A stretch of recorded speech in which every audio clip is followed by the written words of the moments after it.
Ready, Lisa?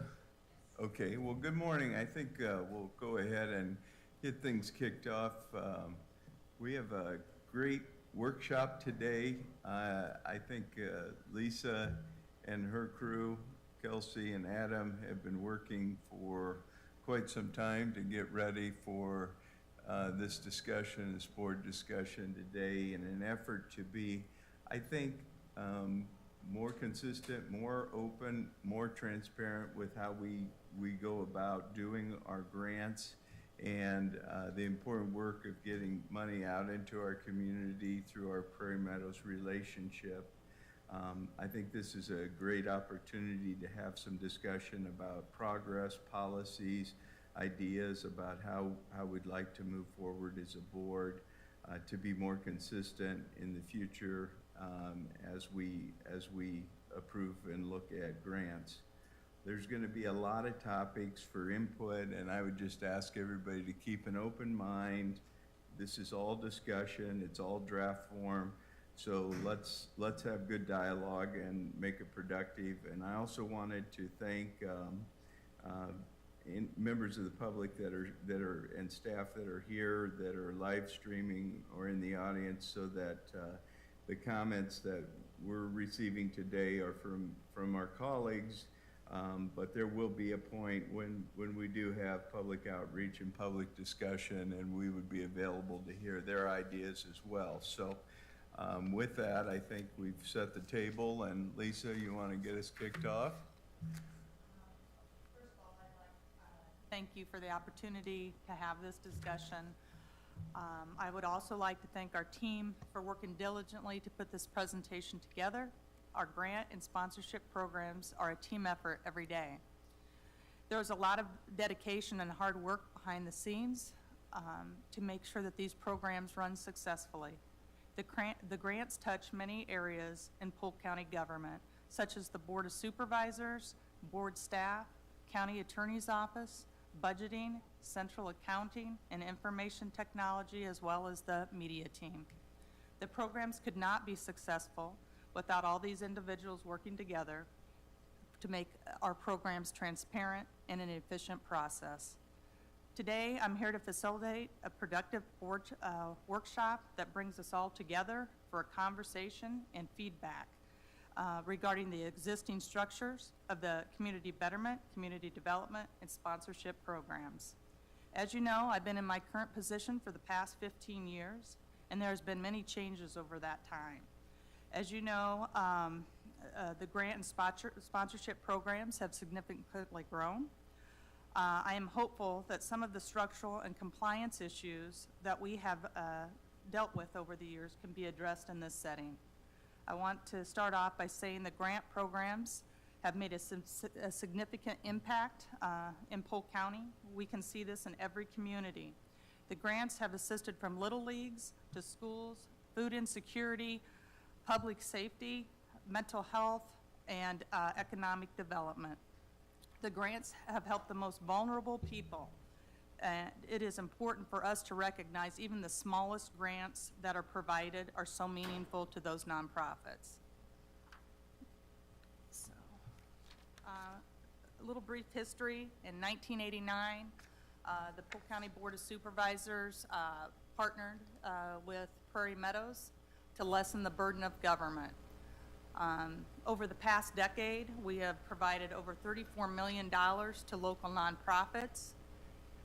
Our grants support the arts, culture, healthcare, education, infrastructure initiatives, and benefit all Polk County residents. This slide is in draft form as well. We talk a lot about public purpose and the projects meeting a public purpose. I think we need a definition within our guidelines. I think we need that out on our portal. Andrea and I have been working with that. This is a start to that. It's in the draft with this community betterment and community development guidelines, but there still might be some modification to that. So I wanted to let you know that. Do you have any questions on that?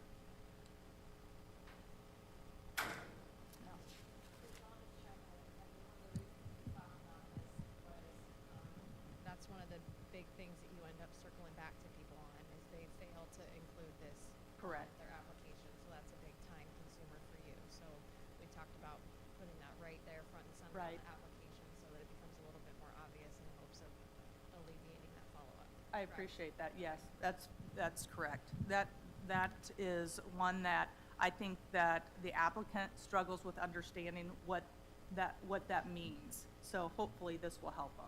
Lisa, this is, hopefully will be then kind of our guiding principle and right into our grants process. So when the public or somebody's going to fill out a grant, they'll see this public purpose statement then. Yes, Okay. that's I correct. think it's a great public purpose statement, by the way. So Andrea and Lisa, I think it seems to make sense. I don't know what we would add as it relates to public purpose. Great.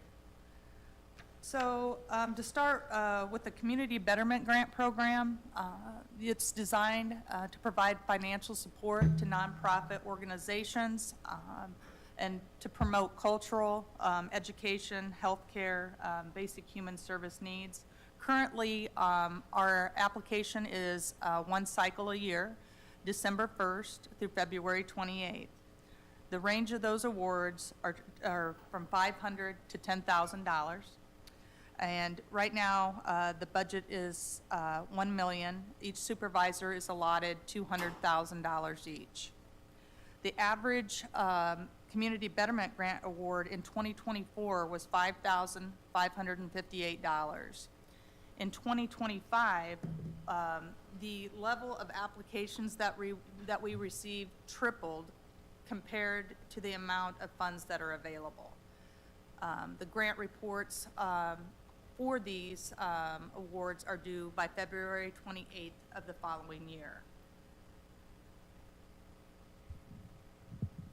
This chart kind of walks through the past approximately 11, 12 years of the Betterment Grants award and requests. You can definitely see over time the disparity between the ask and the award has grown. And you can also see the dip we experienced during COVID, both in an ask and an available funds perspective. So extrapolating out, you can see we expect this growth to continue in the asks. So those requests aren't going away. And the award amounts are probably going to stay pretty level and static going forward, at least for the next few years. So it makes it harder and harder to make those decisions. And looking at the data, we expect this to just continue to escalate as fewer federal funds are available and fewer state funds are available. They're going to look local. So I'd expect this trend to continue.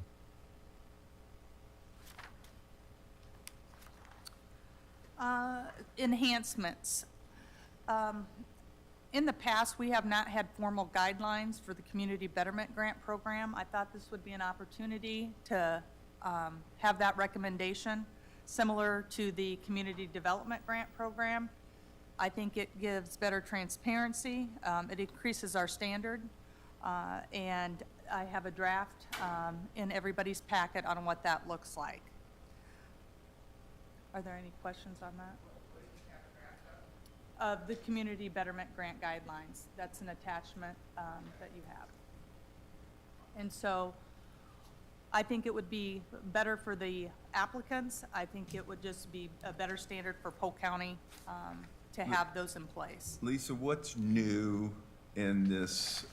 I assume this is the The attached. betterment, that would all be new. Okay, okay. Because there was not existing guidelines. Okay. So this would put that in place. So should we just walk through it a little Yeah. bit? Absolutely. Okay.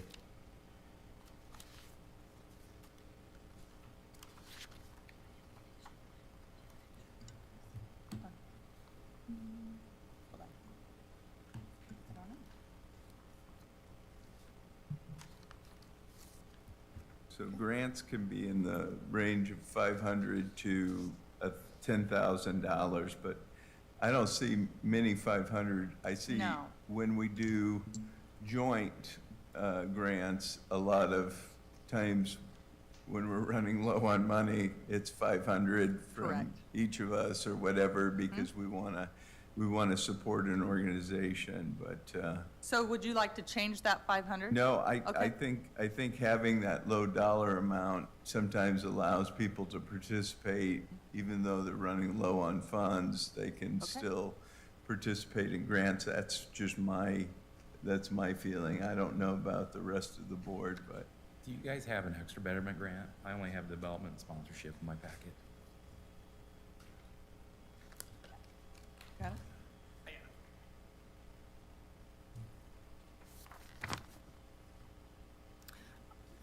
Do you want me to go through each no, year? we're just kind of, yeah, we're just kind of walking through it, Okay. so, So, we're again telling people, because of the large number of grants, not every grant gets funded, and again, this is something you spend a lot of time on the phone, breaking hard news to people, basically saying, we've had a lot of requests, everybody's doing their best, but we have 3 times the amount of Right. requests that we have money, right? and this is probably in the 15 years that I've been here, the most that has had to be explained. Uh-huh. And probably the highest where there will be declines. Yeah. Because of the level of asks that are Uh-huh. out there.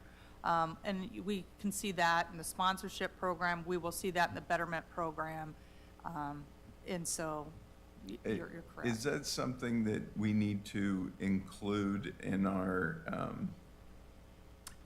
app so that people have realistic expectations that we're receiving 3 times the amount of interest and requests than we have funds to support the programming? Is that something upfront that if grantors or grantees were seeing that, they would have a more realistic expectation, maybe eliminate all Right. those phone calls and Maybe gnashing of teeth, tearing of clothes? I think there's two ways we can do that. I think on the front end, when we send notifications out, we can explain to make sure that, your application is complete, that we are receiving 3 times the amount of requests that funds are available, and just send out that reminder for when they apply, and then also do it on the portal. Yeah, I mean, Have it twofold. I think it's realistic. I think it's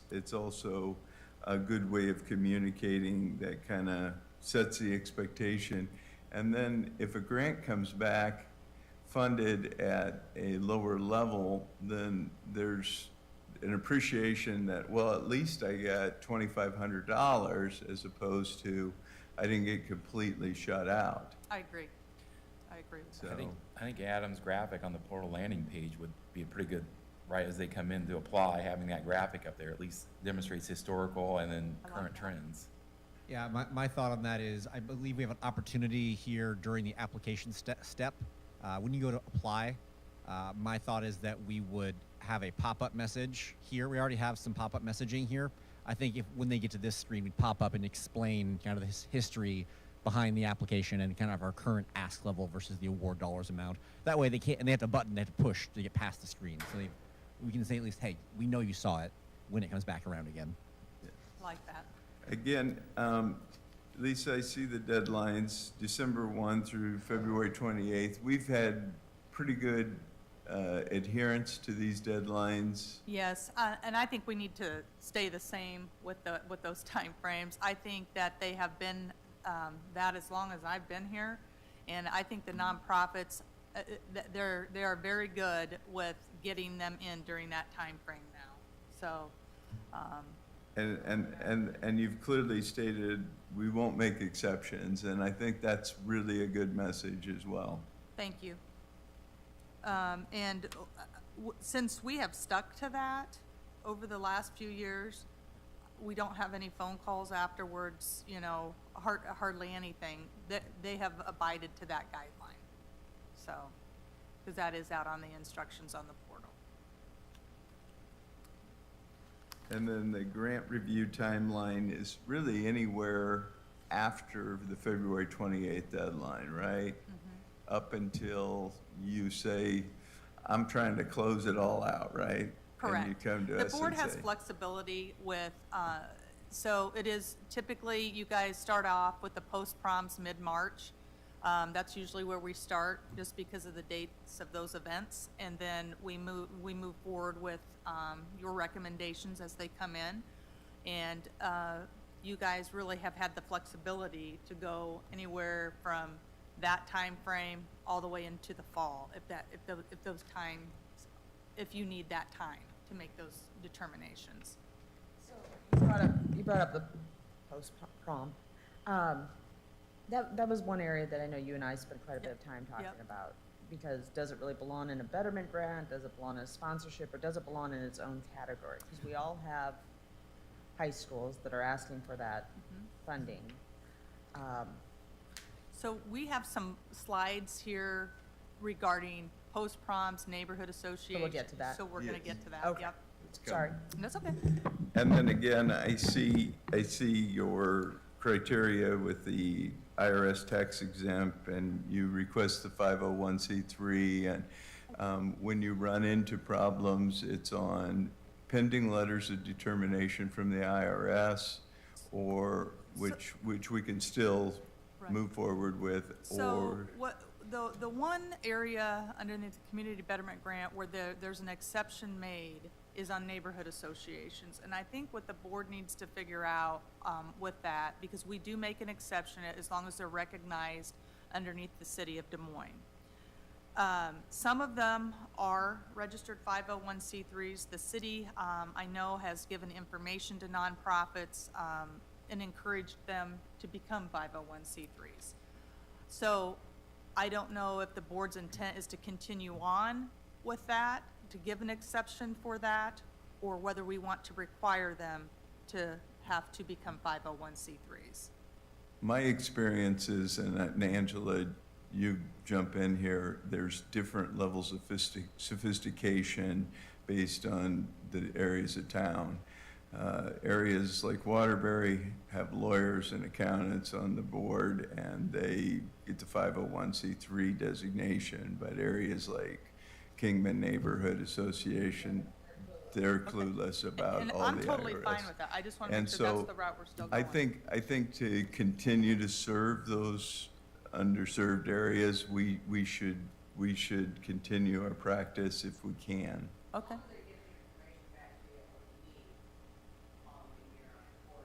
You're, Right. okay.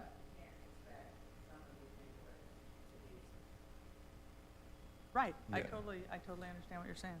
And the other question I have, that we've always, we've asked back and forth on, is the, application to apply for a betterment grant, apply for a development grant under C. Mm-hmm. Is that okay? Yeah. Stick with that? So that's why, Or is it back and forth?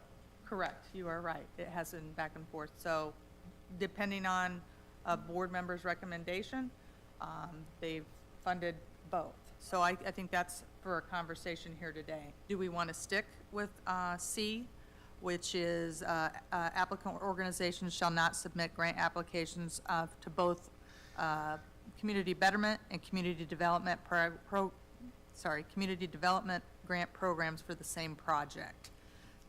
And then we also, piggyback on that, have people coming in with the sponsorship at the same time. So that could also be part of that same conversation. So I agree. here's my question as it relates to the issue. If I'm submitting under development, I may not get funded, and I know that the competition is keen for a development grant.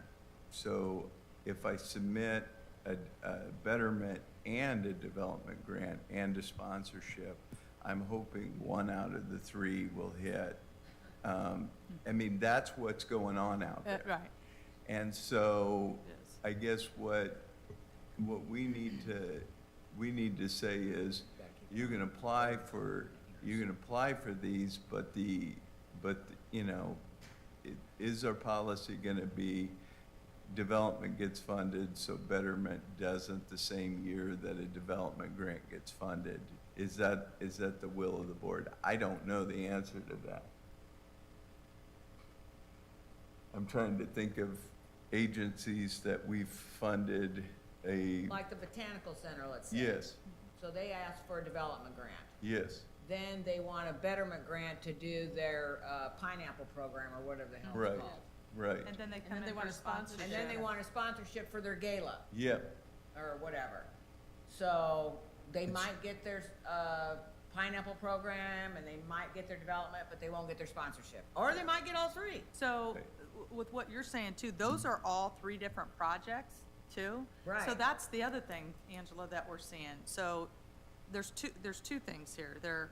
If they're applying for the same project underneath Betterment, which with what you started with, and can they get funding for both Betterment and Development for the same project? That's That's the first one question. thing. That's one thing. So if the Botanical Center applied for a development grant for their capital project, and they applied for a betterment grant for their capital project, and a sponsorship for their capital project, that's a no. yeah, But if they applied for a development for separate, betterment grant for a pineapple, and then their sponsorship for a gala, that's three separate projects. Go for it, and you may or may not get any of them. what causes me the heartburn, Angela, is like, I'll get a Roosevelt Capital Development Grant. Yeah. Which we'll. We've had 'em. We'll share. Right. And then we get hit the next week with For the track, softball and the whatever, track, yep. and then the next week for, I know. for the debate and speech and drama. And it's like the high schools are just inundating us right now because of the lack of public funds. They have no Right. money. Right. And later on, I have, I'd like to talk about a little bit of the outreach part of it and how to control some of that, Okay, okay? okay. So coming to a conclusion on this C, what are people's thoughts on this? Do we allow a development grant, then a sponsorship and/or a betterment as well? So, going back to your example and just thinking through this, because I don't know that I'm ready to make a decision yet. When you talk about the high schools or some of those bigger projects, maybe the Botanical Center, right? You're talking about something where you can see the divided line easier. I had in my district a lot of smaller groups that would be like, we want a betterment grant and we want a sponsorship, but you couldn't see those dividing lines. And for me, that get very frustrating. I'm like, that was seriously two bites at the apple, and I was almost less willing to fund them, to the point that I had leads to reach back out and say, you only get one. Where would you want to prioritize that? Looks like you have something to add there. And potentially, we could also warn the applicants if where they're submitting into the same tax ID inside of a calendar year, and just warn and say, hey, it appears you've already submitted a development grant in this calendar year. Be aware, typically only one grant is awarded per project per calendar year, or something like that. Just give them ahead of time a warning saying, you're probably not going to get this if you try to apply more than once. We could hard stop them, but then you run into situations where potentially it's Roosevelt and it's debate and it's track and it's football, and you don't want to deny them because it's three different things, right? Well, and those three things in that context most likely aren't talking to each other, because you have those separate groups that They're have not. separate leaders. That's a problem. But in And as the long one as that they're I using was the talking same about, tax ID number, we can help them by not. If they use the same tax ID, we can warn them there are existing grants under your tax ID number potentially to help with those conversations. We just have to make a decision as a board, how do we want to handle this on those examples that I talked about, that Matt talked about, on the development grant side? Do we want to, if it's a different project, and you can actually, your deal was you couldn't see the difference. But I could tell the difference on the botanical garden or any other big project like that between a development and a betterment and a sponsorship. Do we feel compelled that those are totally separate and we want to fund them or not as a group? I mean, most of these are regional enough that we're gonna, go ask everybody, do you want to participate or not? And if they do, we do. If not, we don't. That's how it's worked for years. for me, perhaps just being a new person, but I think that that information would be helpful to have on there, and I don't know if there's something to put on the application. Like, if we decide to allow them to apply for 2 or 3, are you applying for another one, so that we know when it gets sent out? Or have you been funded on another one within the last year? Because like the sponsorships Yeah. open I back think you up. put that on a question, on your application, don't you? Yeah, Have you it's been on the app. funded in the last Yeah, year or yeah, whatever? Yeah. Yeah. And I mean, Well, a couple of years ago, when we had the same discussion, like how many of our applicants were getting multiple awards, like 66%. yeah, of you're correct. So- awards were getting multiple. and that means, grants. as she said, because we've had 3 times the amount of requests that we have for the money, I mean, that's great because those are wonderful community groups, but that's to the detriment of the ones that aren't getting funded then. The other thing Sarah and I have talked about over time too is that underneath, it doesn't matter what program we're talking about, that they consistently come and ask for the max. And Yeah, they do. they do. And so, you have people coming in, asking for the max on development, betterment, and, sponsorship, all at the same time. So, yeah. So it doesn't sound to me like what I'm hearing, one size fits all, but it does sound like Adam's admonition of, you know, be advised, you have multiple grants under this tax ID number, and therefore, you know.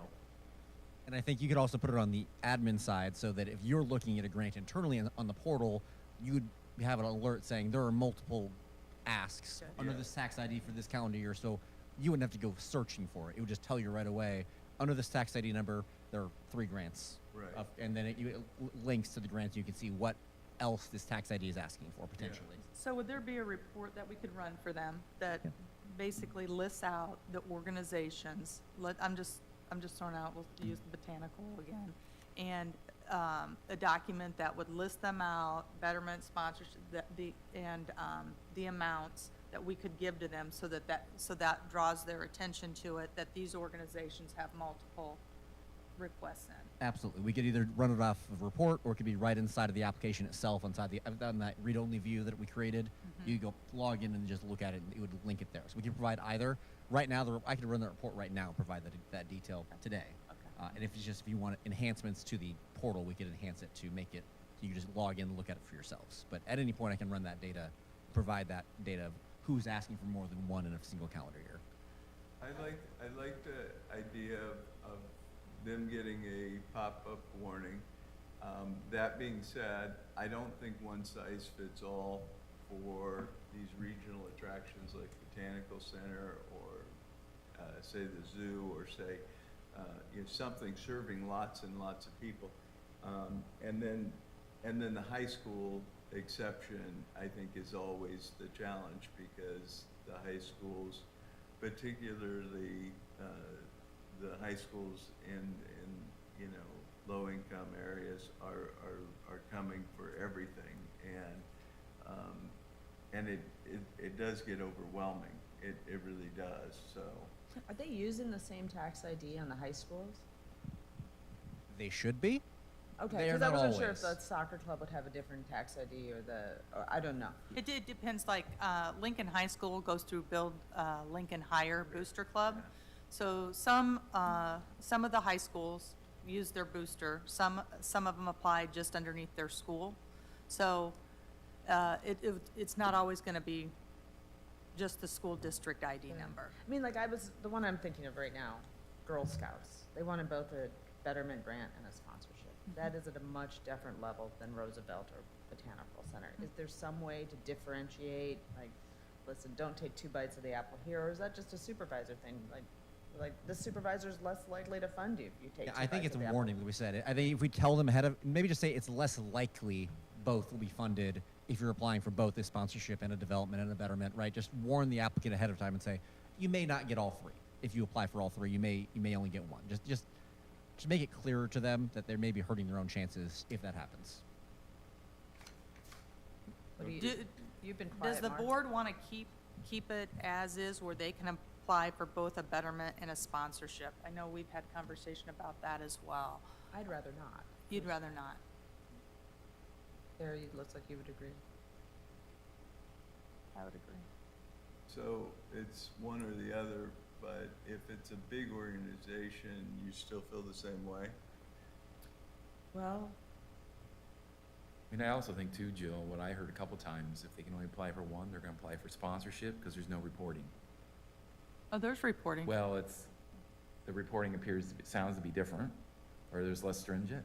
Because No. I had multiple organizations say they'd prefer the sponsorship over the No, betterment. the reporting requirements are the same for Okay, sponsorship. well. So they have to provide copies of receipts with copies of their payment methods. All right, well, I guess they're gonna learn. Yeah, yeah.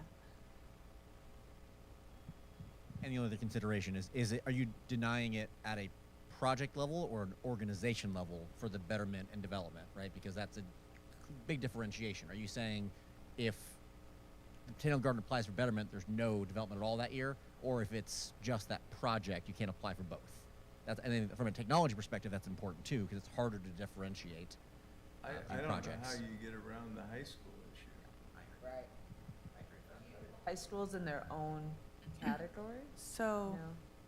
I think it's an educational piece, and I have that later on here, but we can talk about it now, is I think community outreach with my position is vital.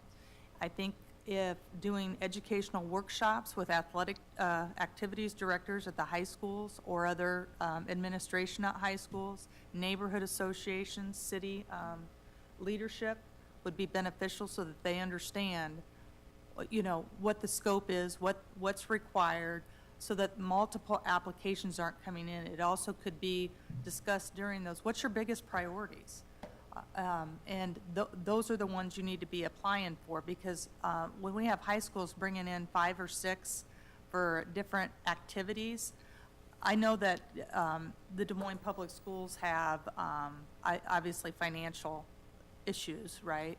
But there's no way we can continue to fund everything that's coming in, Right, so.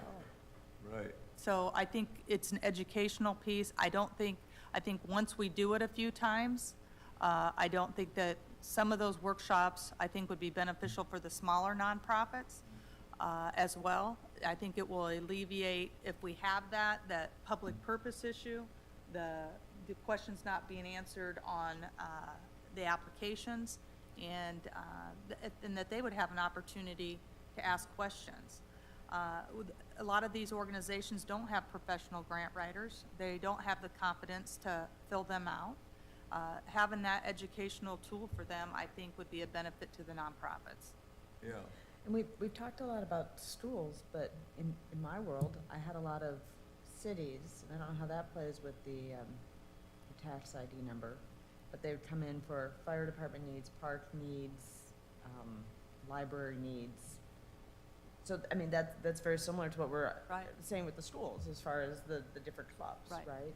Do we have different tax IDs for those groups, or do they all fall under the one city one? For the city, usually they're under the same ID for cities.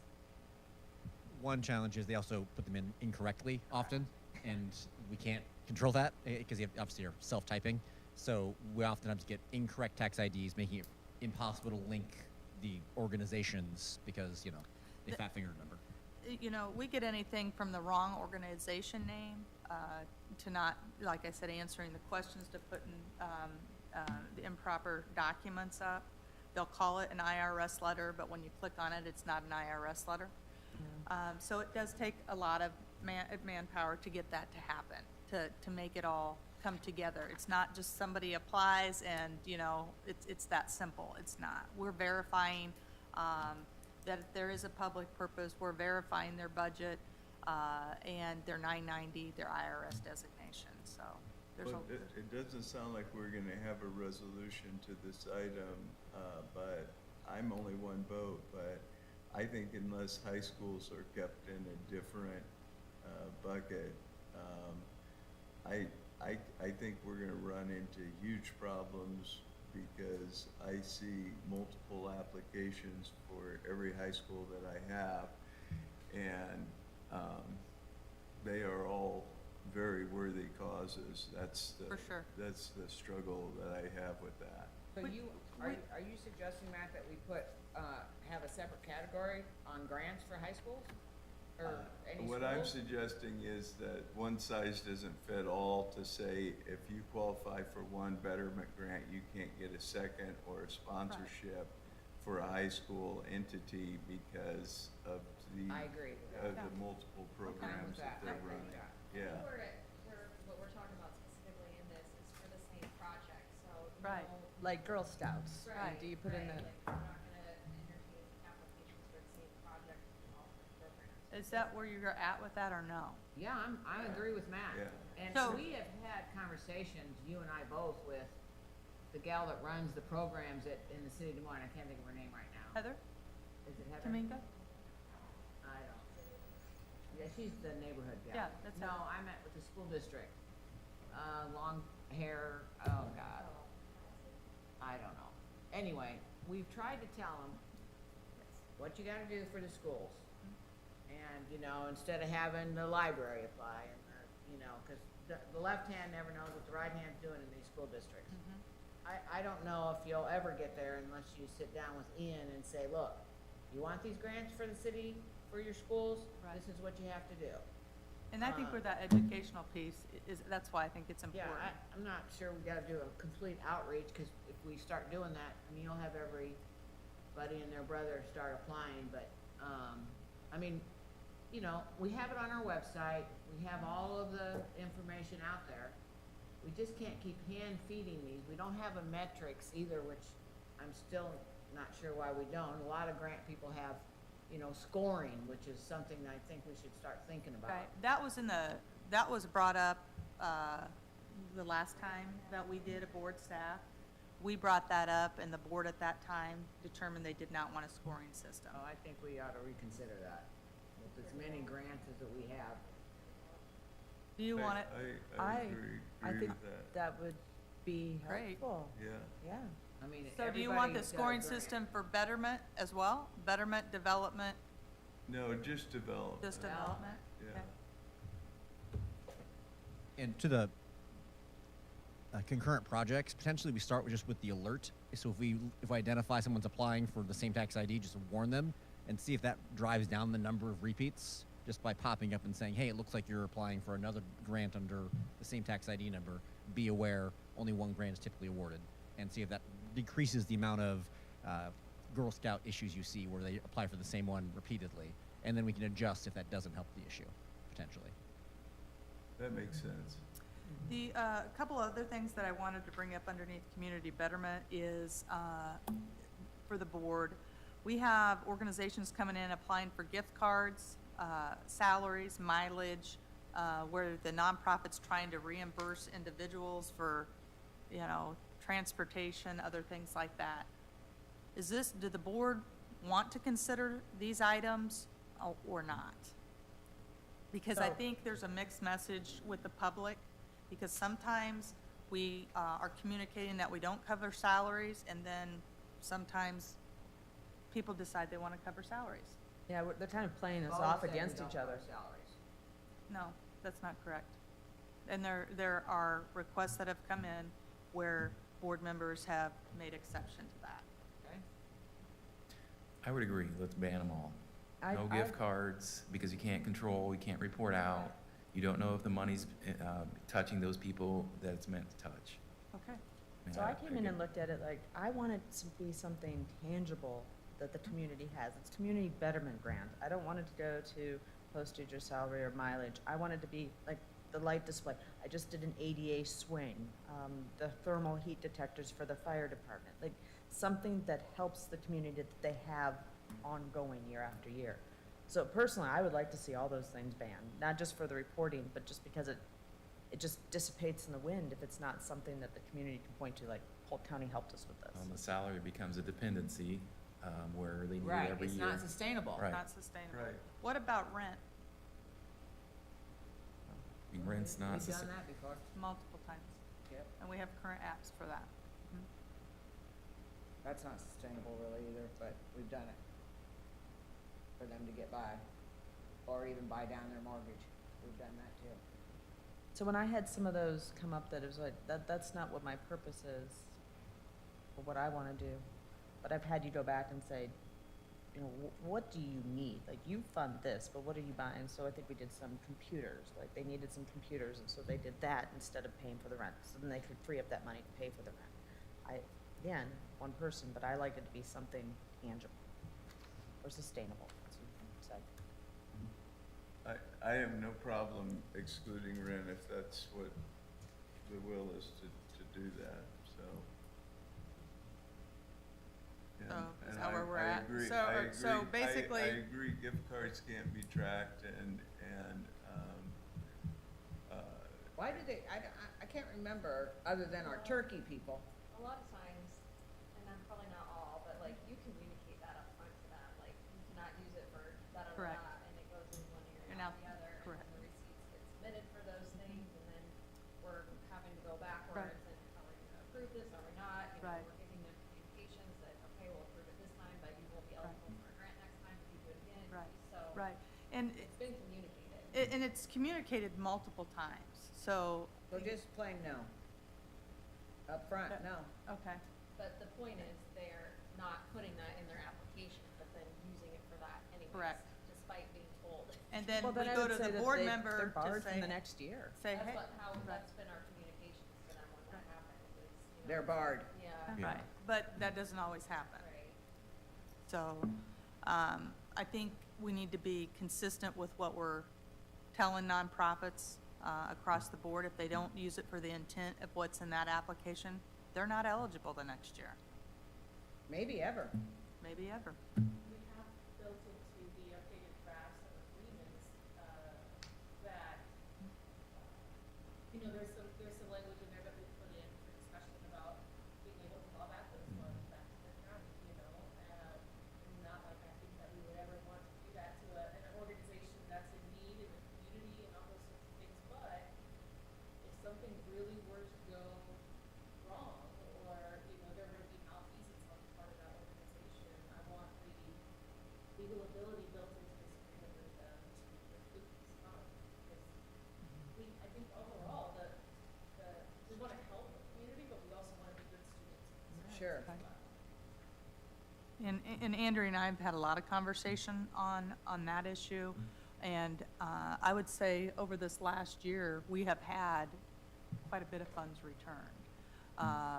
You know, an organization dissolving, and then when it came time for the grant report, we asked for the money to come back. They paid it back because they were dissolved. So trying to do the best we can do to make sure that those funds, you know, are returned if the organization's ending, or if they haven't spent the funds, or it came in under budget, then they've returned the funds. So, also, next item is grant reporting. There are many times. Sorry. To wrap up this Oh, sorry. conversation on the agreement piece, since this is new, Yeah. we've never done agreements for betterment in the past, that, if you think about the list of betterment grants that they approved, they're huge. Correct. And so what we've talked about is instead Thank of you. doing a separate resolution and agreement for each organization, we continue doing a resolution with the list, and then this agreement would be online, and they fill this out and do it online prior to the resolution being adopted. Just because I'm always working with Lisa on how can we manage her workload, how can we streamline the processes, Right. so that's kind of what we came up with for a process to Right.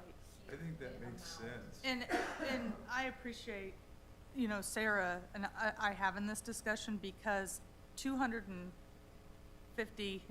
resolutions and agreements, if we had to go out and get that from them, it would be extremely difficult to get those, Yeah. those documents. So I think this is a mechanism, Adam and I have talked about it too, implementing that on the front end of the application, where they're agreeing to it with the agreement that Andrea has worked on, and that we would have that stored in case we have to go for the clawback for those funds. We already have an agreement they agreed to. We'd just be tweaking the existing agreement to match this, and then make sure that we can spit it out if we ever need a hard copy.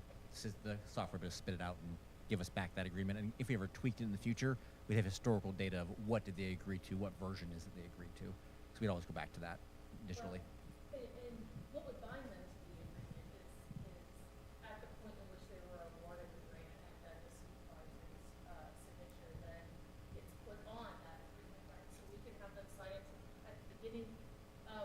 portal and hold that there, and then if they're awarded, present everything as we've done in past practice by way of a resolution that has a memo that lists everything, right? But within that resolution as well, we would ask like the board chair to give authorization to, bulk signatures or something like that to sign off on these agreements. Because just them agreeing to it on the front end and us never putting our agreement on I the back understand. end doesn't make it a valid contract.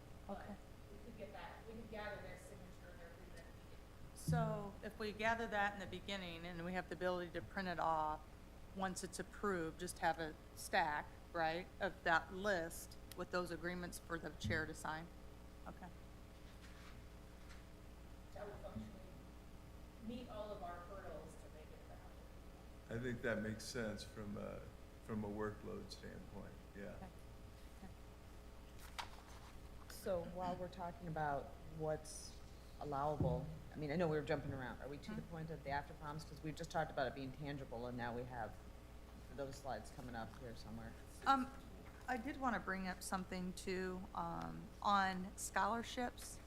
So there On what? are scholarships. So there are organizations that come in and apply to give scholarships to kids going to college. And so if the board is going to consider that, my recommendation is that the organization has to write the check out to the educational institution and not the student, so that we're able to track that our money actually went to that college or university. Yeah, and I had a thought about that after our last conversation. So we're giving money to a group that then uses that pile of money to give scholarships to. How about if it was awarded to the student via the group in conjunction with, or we put some line under there, Polk County? Like, I'm not sure why, otherwise we're giving money to them to give away the money without any name or. Very classic, like they take our money to be the donor. Right, but what they do, right, is they put our name out there, like, this was provided by. Like, so similarly, if we're going to give to a group that gives the charity out, when you give that, let's say it's I think- $2,500, then it's that $2,500 in conjunction with Polk County. I think, Matt, you can probably speak a little bit to that. I think they do. Yeah, they do. I mean, so it Like just, safe schools. Yes. We give, that's a scholarship. Yep. To kids, yep, and Matt would present a check, yep, and it would be on behalf of Polk County. and it is a Polk County It's a scholarship. Polk County Right. scholarship. Yep, So we do get recognized, yep, just Okay. because, yep, I mean, I don't think, and it went out to safe schools so they can distribute it. right. I think I had some that came in that were asking for different scholarships for things, and then they were just going to give the scholarship. Are you talking about the Dragon Scholarship Fund at the high school That level? was one of them. So, in the application and say how they're gonna acknowledge it. right, and we are acknowledged at the event, I believe, on that. I can verify that, but I believe that our logo is out there as well as contributor to the event. But if you're wanting something where There were a couple others Polk too. County is tied to that scholarship, I think we could easily make that request to the high schools, and that would probably happen. Didn't I have like the Dancers Theater where we were providing some summer scholarships, or even back to the Girl Scouts where we were providing scholarships so that they could go to camps? But we're giving them money so that then they can dole out the money, and I wasn't sure that that was best So use. those scholarships typically are, I think those are a little bit different than the educational ones. Those are either subsidizing typically low-income kids to be able to participate in summer. camps. In camps. And they provide us typically with the number of kids that were served, and sometimes they even provide that level of discount, don't they? So it's not like an application process. No. So go with it. If they have to apply for the scholarship, maybe that's where the recognition comes in. That's kind of like the SciCan Easter Seals camp. that Right. They come in, they ask to help pay We're for some just of the costs. defray for some of that That's what I was cost, gonna yeah. say. So it's less about scholarship, it's more about defraying the cost so the more kids could come. Correct. Yes, yes, it's not really a scholarship deal. Right. And, So- and how I define scholarship is like the Dragon Scholarship, East High Alumni Foundation, their golf outing, they raise money to give back out for scholarships to students at East High. And they've done a good job of making sure that those checks are made out to the universities or the colleges, but we're wanting to make sure that that's consistent across the board. We ready to move on? Yes. Okay, the next item is, we're gonna talk a little bit about grant reporting. The applicants, this is also a very time-consuming duties, and I'm gonna hand this to Kelsie so that she can talk a little bit about that. Okay, a couple of things that I just wanted to touch on are the grant reports that are coming in that are incomplete, and the amount of time that it's taking to circle back with those organizations to get the information that we've requested, which would be like payment methods and the invoices. A lot of things that we're seeing for grant reports that are coming in are individuals being reimbursed. So even though they have a bank account set up, they are sending out Susie to Dollar General to get supplies, and then she's purchasing $25 worth of supplies, and then she's coming back and wanting reimbursed for that. And so that's kind of where you're getting into this gray area where it's getting hard to track who's spending what. Why is this person going out and getting this when they have a bank account? Why is it not getting, cash payments, purchasing gift cards that we then can't track who received those gift cards. So they're purchasing a $25 gift card. We don't know if that's going to them for groceries or if it's going to someone that needs it. We're getting agreements that are, an agreement may be made out to ABC Corporation, and then the check's getting made out to John Jones. Why is that? Why are they not making it out to the person who is in the agreement? And then we also kind of probably should talk about like QuickBooks and canceled checks, because people aren't writing checks anymore, so we're asking for canceled checks, and some people don't know what canceled checks are. So that's just a sign of the times. And a lot of people are doing business by QuickBooks, which makes sense. We all kind of understand how it works, but it's not a verification that payment has actually been made and that's been done. So we kind of need to kind of talk about maybe what some of those requirements that you want to see to verify that the funds are being spent where they're supposed to. The other thing, what we try to do, just for the board to understand, is we request a copy of the invoice from a licensed business and a copy of the payment method, it being a canceled check or, the credit card payment. And there are many times where she is making several attempts back, kind of like the application side, to get that information, the required information. I think what we need is some guidance on what the expectations are going to be moving forward, because checks are kind of becoming obsolete, and we need something more black and white. I mean, we inform the applicant, they're notified, you need to pay the licensed vendor. You need to provide copies of payment methods. It's in there that we will not accept cash payments. We will not accept checks made out to individuals. That information is provided to them, multiple spots. So we're looking for a little guidance on. You're chasing those all the time. Yes. Yep. It's a long. I mean, that's what you do all the time. You're chasing those things. They're buying computers, they're buying this, they're buying that, and how the hell are they proving it to you?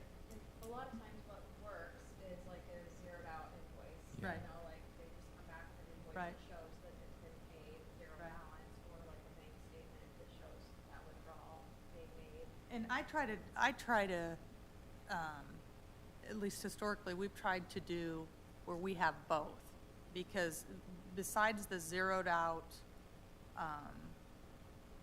invoice, we want to show that it's been paid. We want it reconciled. And so Kelsie has made many attempts to get that, because we can have a $5,000 invoice that says that it's zeroed out, you know. But how do you prove it? How do you prove that? So if we're asked, Be for the whole 5,000 sometimes. right. So we want, so what we've tried to do very diligently is to be able, if somebody comes in and asks, here's the invoice to the licensed vendor, here's a copy of the payment methods that show that it's been canceled or paid. And so that's what we're trying to do, to be good stewards of county dollars. But with the changing times, we're wanting to know some direction from the board or Andrea, you know, what that looks like, because most nonprofits are moving away from checks. Do you got any suggestions? I would say copies of paid invoices and bank statements. That's about as good as I think that's about as good as it's gonna get. Here's what I would say on that issue is I'm completely willing to make you and Kelsie and Andrea the law. And whatever you decide is the best practices that protects us, protects the county, simplifies the process for streamlining, I think you ought to run that side of this business so that if you set a policy, this is our policy, this is what gets kicked back if it doesn't get handled that way. And, you know, and I agree, in the future, we, you know, if you're violating all of our rules, we're just not gonna, your apps aren't gonna be reviewed in the future. And I think that's the club. Okay. I mean, I think I think that's working great. and reworking is exhausting, and it wastes a lot of our Right. resources that we And- shouldn't And waste. Polk County has given a lot of grace to the applicants. You know, a lot of grant programs, if you have something missing, you're out. We try to provide that grace. If they are missing something, I contact them, I give them a window of time to get it adjusted so that they're not thrown out. We have an understanding that they're not professional grant writers. We don't want them to have to feel intimidated by that, but we do want to have a strong line on the grant reporting side, that they are responsible and that they are accountable for those funds. To that And- point, Adam, correct me if I'm wrong, but we would have the ability, if you guys wanted to, that if the grant report is literally not complete, like they can't even get into the application portal. That's great. Yeah, I mean, we have a status on the grant reporting of closed, I believe, is the status, where if they never get back to you, you can change the grant report status. We could associate the tax ID with that applicant with a closed grant report and say, until that's resolved, you're unable to open a new one. Unfortunately, they could just Yeah. flub the tax ID number and get around it, but we would, catch it at some point. We can But if they cover tried to that. use the same tax ID number, we could stop them if we found an incomplete grant report. Thank you. Yeah, because there are some that I felt bad for Lisa. She continually went after them, and like for 2 or 3 months, she said, "I'm still waiting to hear back." That's not acceptable. That's not a good use of your time. And I agree with, giving you guys that authority. You're in that role. I just ask that as supervisors, we then back you, because I know that there's one group that I have that continually goes around Lisa until they got to me, like back to the days of EJ. Oh, EJ just took care of it for us, and then Bob just took care of it for us. Okay, well, we're done here. Now you're gonna set up the proper system. Right. That's the one thing, like, if we do put that hard stop on there, that I would worry about, is if they just get denied into the portal period, and then it just generates calls to We you have, guys. we have to support them. We have to be here to back you guys up. And I appreciate it, because with that organization that you're talking about, with you giving that feedback, they're adjusting. They're adjusting the way that they do business.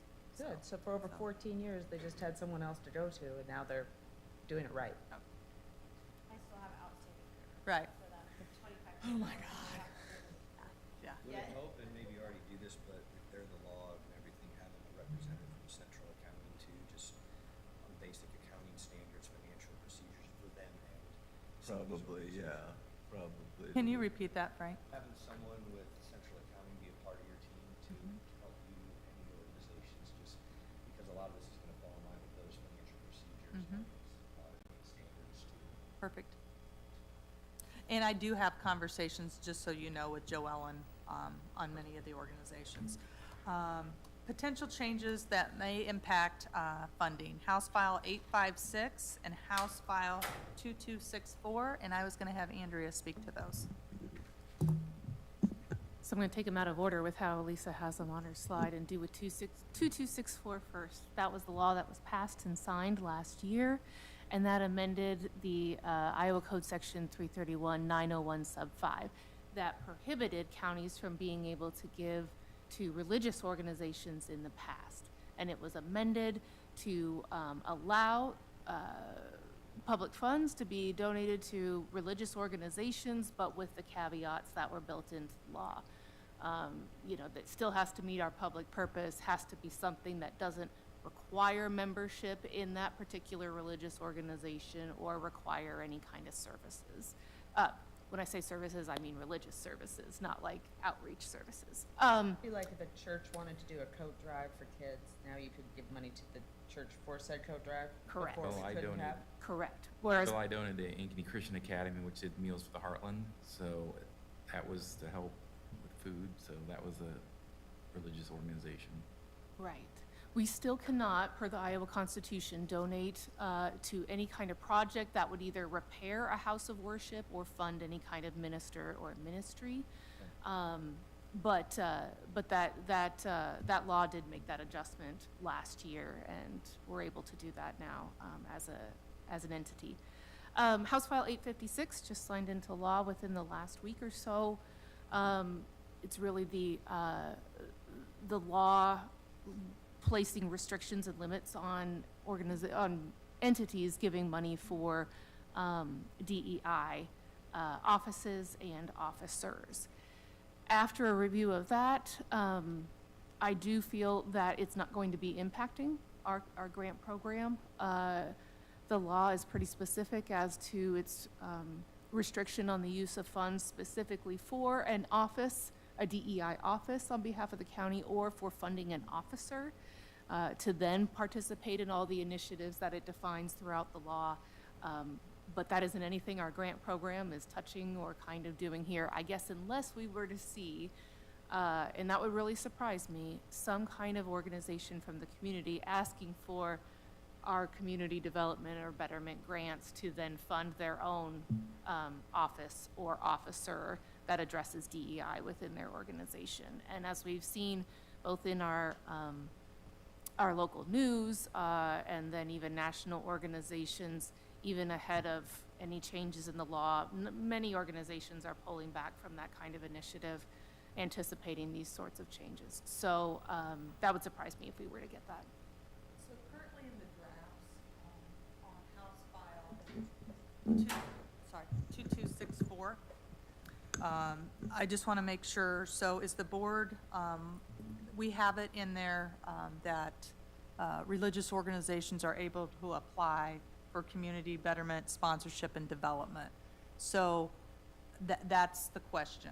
Are we wanting religious organizations to be eligible to apply for funding? If they apply, we have to recognize it. I don't think we need to put it out there and advertise for it.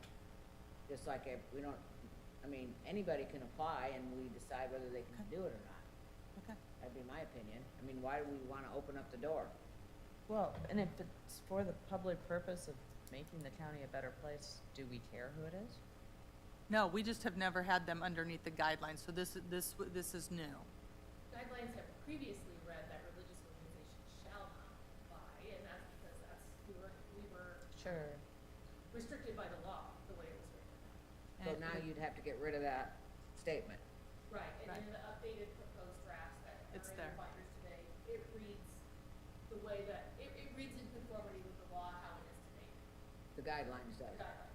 There you go. So, yeah, this has always been kind of a struggle because we have organizations like St. Vincent de Paul that does amazing work, and doesn't have any requirements about the people they serve. You know, we have institutions that do amazing charitable work as well. So it gets Catholic tricky, but Worker I think having that, Andrea, having that background that we can't repair houses of worship, and we can't, what was the other piece? We can't do Support administer or administer. support, administer, or ministry, yeah, then, but if it's an initiative, then we would look at the initiative. So I have a question for you, Andrew. So if a Catholic school comes in, or, you know, Christian school comes in and they want computers for their school, is that something that we could look at? It's definitely something that we could look at. It's the kind of project that I would have a lot of, I would want a lot of information to perform the right amount of research, because I'm gonna need to give that a little bit of extra scrutiny, because now we're talking about a school that's meeting just the needs of its students, right? Normally, that's okay, and, you know, a school open to the public, open to people that, of any faith, of any group could attend. Now, if a school is going to be more restrictive and, for example, require as part of their education piece, or require as part of their project that, for example, students have to participate in the religious events of the school and couldn't be exempted from it, then that might be something that we need to think about a little bit more, because then we're starting to get away from public purpose, and we're starting to look like we're supporting, you know, the worship services of that particular entity. So these are it's very much the devil is in the details, and the nuances, and that's what Lisa and I, and then Kelsie too, we work closely on to evaluate when we get those kinds of applications. And in my mind, it's like, and it's something that can be accessed by anybody. Right. Like a playground or a meal, you know. Like what you talked about, meals from the heart. Right. Right, like a Christian school participating in Meals from the Heartland, that's benefiting people from the community. Anyone could sign up to go participate. Hey, not a problem. But if it's really going to be an organization where only our members are able to benefit from this particular project, such as, say, for example, and it'd be a great project, but a particular house of worship wanting to support their elderly members staying in their own homes and supplement even their meals, that sort of thing.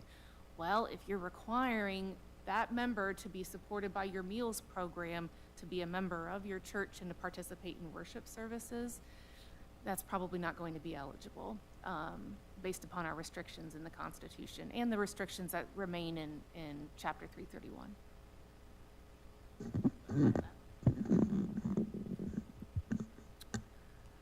Other topics of discussion, chambers of commerce, post-proms, and neighborhood associations. So Jill, this is that Found area. this. So, Well, and let me explain. So I mean, came in new. The first thing I had to talk about was post-proms. I'm like, what?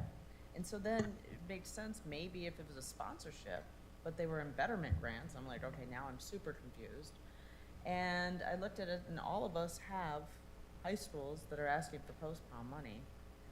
I actually had said, should we just have a separate, yes, you still have to ask, yes, you still have to comply, but get it out of that arena. Maybe it belongs with the chambers, because there's a similar conversation to be had there, or neighborhood associations when they want sponsorships. I mean, they I believe the reason the high schools were under betterment were kind of like the example I would give is Ankeny has 2 high schools, but it comes underneath one request, and that request is typically over $5,000. So, and the cap on the sponsorships is currently $5,000. So I think that's been the process.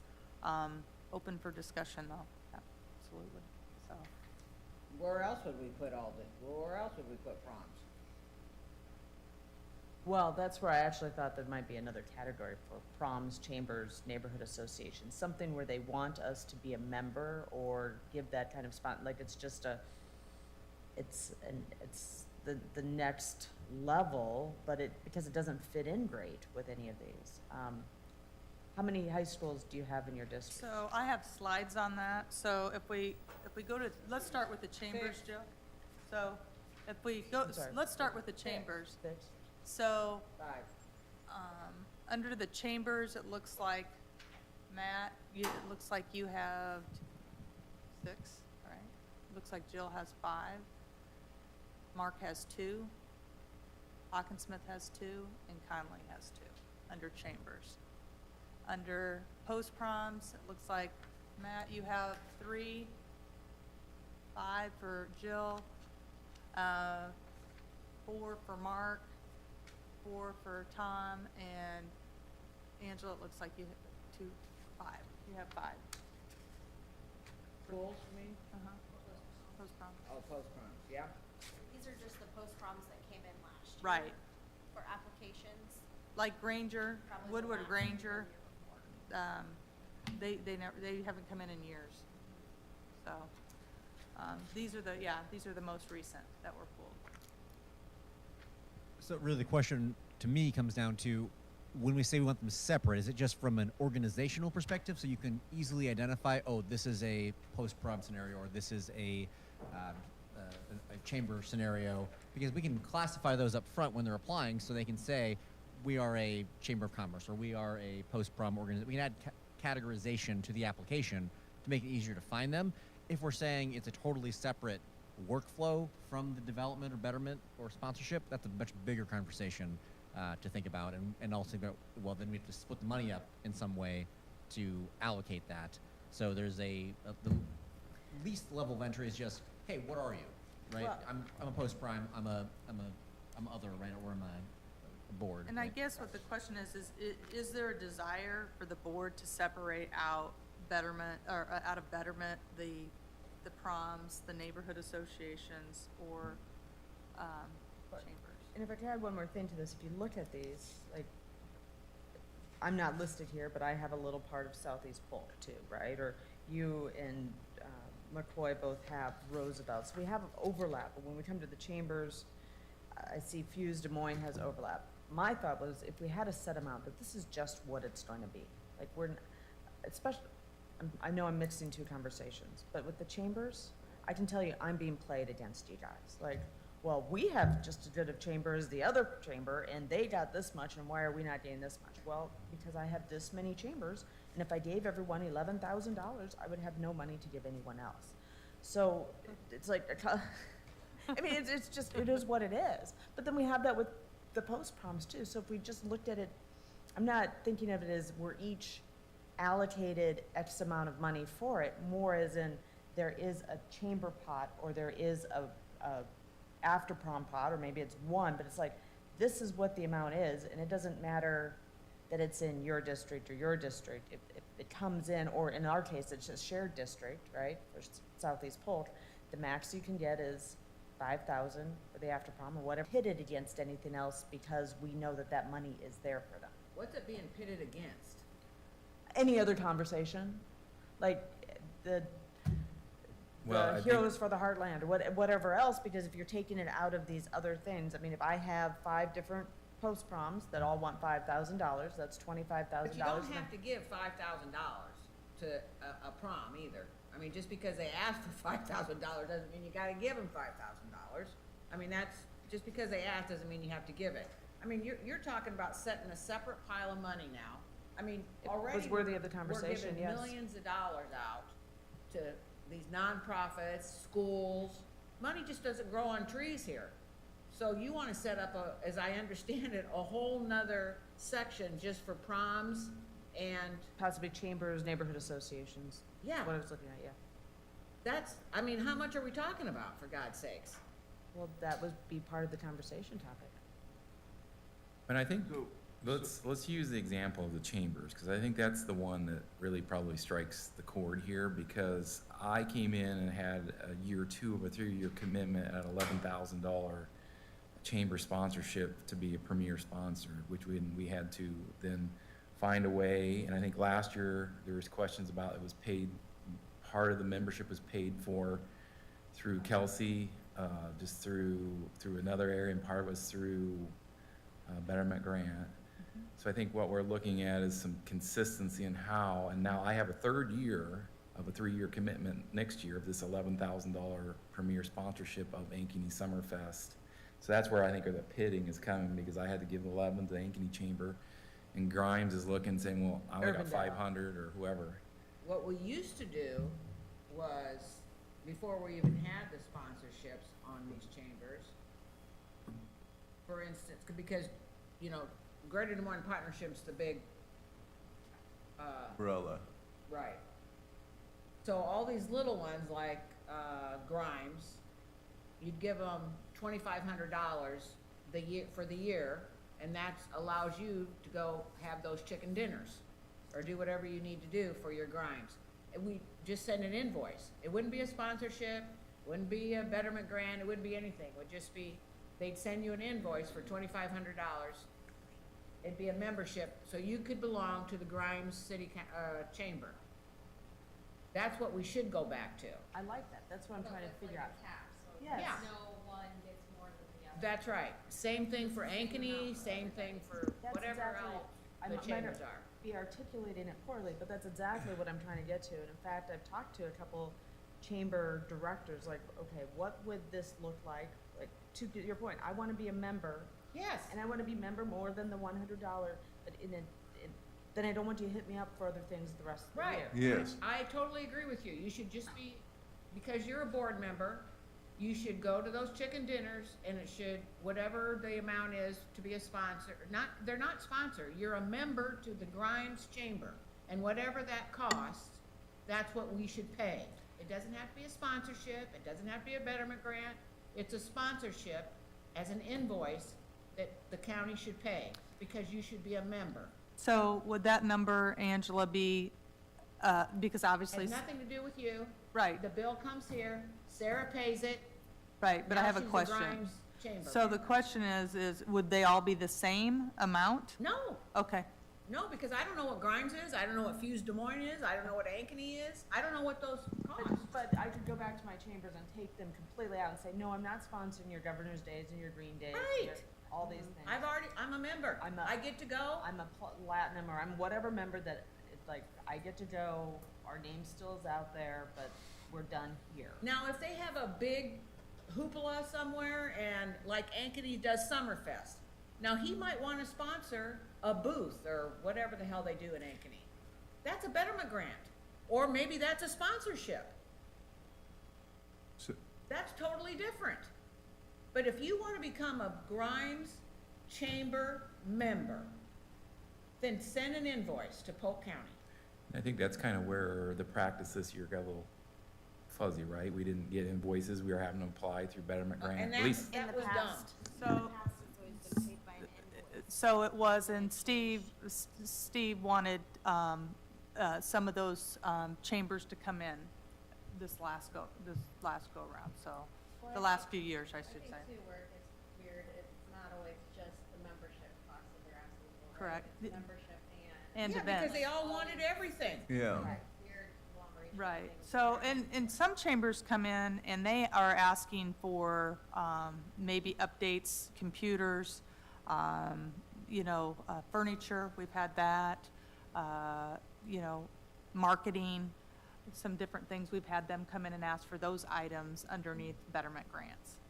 So, And that's up to each individual supervisor if they want to give or not. Yes, that's something different. I was finding everyone wanting me to sponsor every single event, and I thought if I could find a membership that allowed us to have our name for Polk County on every event, but not have to have these Well, different I don't know if sponsorships you every month. should get a right to have your name plastered every event out there. No, I but- mean, within reason, but I mean, all these different town festivals, Well, they have different level of sponsorships, Right. which again, or I think the memberships, level of membership, memberships. and that's where the 11,000 from Ankeny came in, is it's a premier sponsorship and that included membership. So I think I've already had the conversation with Trent, the interim, like you gotta bill us for the membership. The membership has different levels too, so that's the conversation I think individually we're gonna have to have with our chamber members of, like, this is the membership I wanna participate at. Unfortunately, again, next year, I've still got the premier, where Polk County is gonna be in the banner of the billboard during all of Summerfest. So you don't have a desire to have a standardized, this is the level of membership that Polk County has? You want it to be set individually by each person? Well, I think a community of 80,000 like Ankeny has a different membership cost, and no disrespect to Grimes, but, I mean, Grimes has a. Really? I mean, the memberships are different values in membership. Altoona, I know Altoona was, what, $500 for membership? And Ankeny was like 2,500, we looked at there were the government. I would say that Grimes would be more similarly situated to Altoona than Ankeny, right? Right, but And- if we and just they're set one probably- price, Right, they're probably at a higher level than 500. the level of service, yeah. So I think it's probably just up for Lisa and Kelsie to determine what is fair based on population and services rendered. Well, wait, is it, because I thought it sounded like they're Oh, out. I'm sorry, it would We're come out. in the Sarah, right? Well, somebody needs to just find out, how much are these memberships? Because they all are pretty much set. I mean, like, we called them today and we're like, hey, what are your membership levels? Like, we should be able We to could just do that. gather it. Yeah. And pick Right, one but that's what, highest that's level what I was and we'll do it. finding, some of the smaller towns were like, it was $100 membership, but then they wanted me to sponsor all these different events, and my thought was, let me come in a higher level member and not sponsor the events. Right. So if it's going to go away from Kelsie and I, Taylor or Mandy, do you want them to take a look at what those sponsorship levels are and maybe send that out to the board to kind of have an idea what that looks like? Yeah, I That'd be think that, helpful to me. Yeah. I think that would be helpful, but one of the things I want to respond to is we are going to have more money in the future as it relates to the Wells Fargo Hy-Vee Hall debt reduction and probably a new contract with Prairie Meadows. I don't know what we'll be able to negotiate as it relates to that. But, you know, I think the idea that we can't have some of these items moved to a line item in the budget that is separate and apart from the grants, the Betterment and Development Grant. I think that we need to consider and have conversation, especially as it relates to post-proms and neighborhood associations and chambers, where they're gonna be there every year, every single year, and we're gonna fund them every single year. And we could also probably include some of our festivals that we know we're gonna include every year. So And are you and- wanting the grant allotment, I just want to make sure I'm clear, the community betterment grant allotment, are you wanting to change that? Currently, it's at 200,000 apiece. Right, what I'm saying is, as we have more discretion and more dollars coming in, we need to consider, I think, having some of this line item built in as almost a standing appropriation that, that is separate and apart from this ever-increasing betterment grant program that continues to be a vital life source to our nonprofits in our community, because the more of our regular annual appropriations that we dole money out to come in, the less money it is for the nonprofits that are really just, you know, doing vital work in our community, lessen the burden of government. I'm sorry, but, you know, all these chambers of commerce, they all do great work. We have a role to support them. It's good for us, but, you know, they aren't feeding the poor or, you know, helping with health care for the needy. This is a different level of engagement. And I guess what I would like to say is, we're gonna have more money. Let's spend it on some of these line items and create some line items that we know are gonna be annual expenditures, and then free up that betterment money and sponsorship money for organizations that are truly doing the work of burden, you know, lessening the burden of government. So what I hear you saying is there would be a line item, like an amount for each. Yes, yes. Yeah, set amount for each one of those Yes, categories, okay? yes. But they would still apply underneath the same program? Yes. Okay. That was my question, if we're gonna do a line item, which I agree with, but we still need to be monitoring, like, you know, Oh, absolutely. Yes. compliance Right. and all Yes. that good stuff. Line Right. item for what each? So For it what? would be So like we're back to chamber, proms and proms, all that, neighborhood neighborhood? associations, Food. a flat amount. We haven't put food in here, but I think that that would be worthy of conversation. What if there was a line item for food? Because we keep seeing these groups come forward, but it doesn't hit the tangible, it doesn't hit the sustainable. And instead of continuing to hand out food under our betterment grants, what if there was a line that we said, listen, this is one of our roles as the county, we're gonna help with some food funding? Well, we had Hunger Free Polk County. That was, But Mark and I talked about yesterday, we'd like to start a program similar to that. yeah, that was, and, you know, that streamlined the food distribution process. I don't know how we get around the food fight between Food Bank and D-Mart. I Well, there's a really new do. leader that might help. I, and, I think it'd be great if we had one leader. Well, You I know what I'm agree. saying? It's like this food fight has gotta end, but again, that is something that's vital to what Polk County does. I agree. And we have our own food pantries as well. Right. And so it feels like we're getting hit from 6 different directions on food all the time, and I'm not sure we're moving the meter as it relates to food scarcity issues in our community. Or not. And if we had I think, a program similar to Hunger Free Polk County that, I think we can do it. that has metrics and measures Yep. and analysis, I think that would be one of the programs I would have a standing appropriation to. That's something, That's beyond this, I mean, Yeah. we have to figure out what Well- Right. organization's managing money, who's distributing it. right, that's a where- whole different ballgame. And then But- add on, like, there's other groups out there that would argue that there's an equally vital need for healthcare or, you know. like- Housing, or whatever I mean, the case that's up may to you be. guys to decide what your priority is, but Sure, what I was Sorry. finding was that there were betterment grants that were rubber stamped every year for X amount of years, that they got money for food. And I'm like, I mean, I'll we do could it. probably break down the multiple categories where that happens, like food, childcare, healthcare, Homelessness. education. I mean, homelessness is another one that they are, I mean, there's probably, I don't know, 5 to 10 different categories like food and hunger, where it is the same thing every year. All right, so can we just get back to this deal here, because I'm totally confused on what we're doing. Are you recommending that we have separate categories for proms, chambers, and neighborhood associations?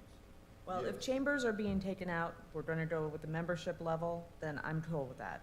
For proms, yes. I don't know what you wanna do. I don't have any neighborhood associations. I kind of affiliate neighborhood associations more similar to the chambers, but they could be quite different, not having one.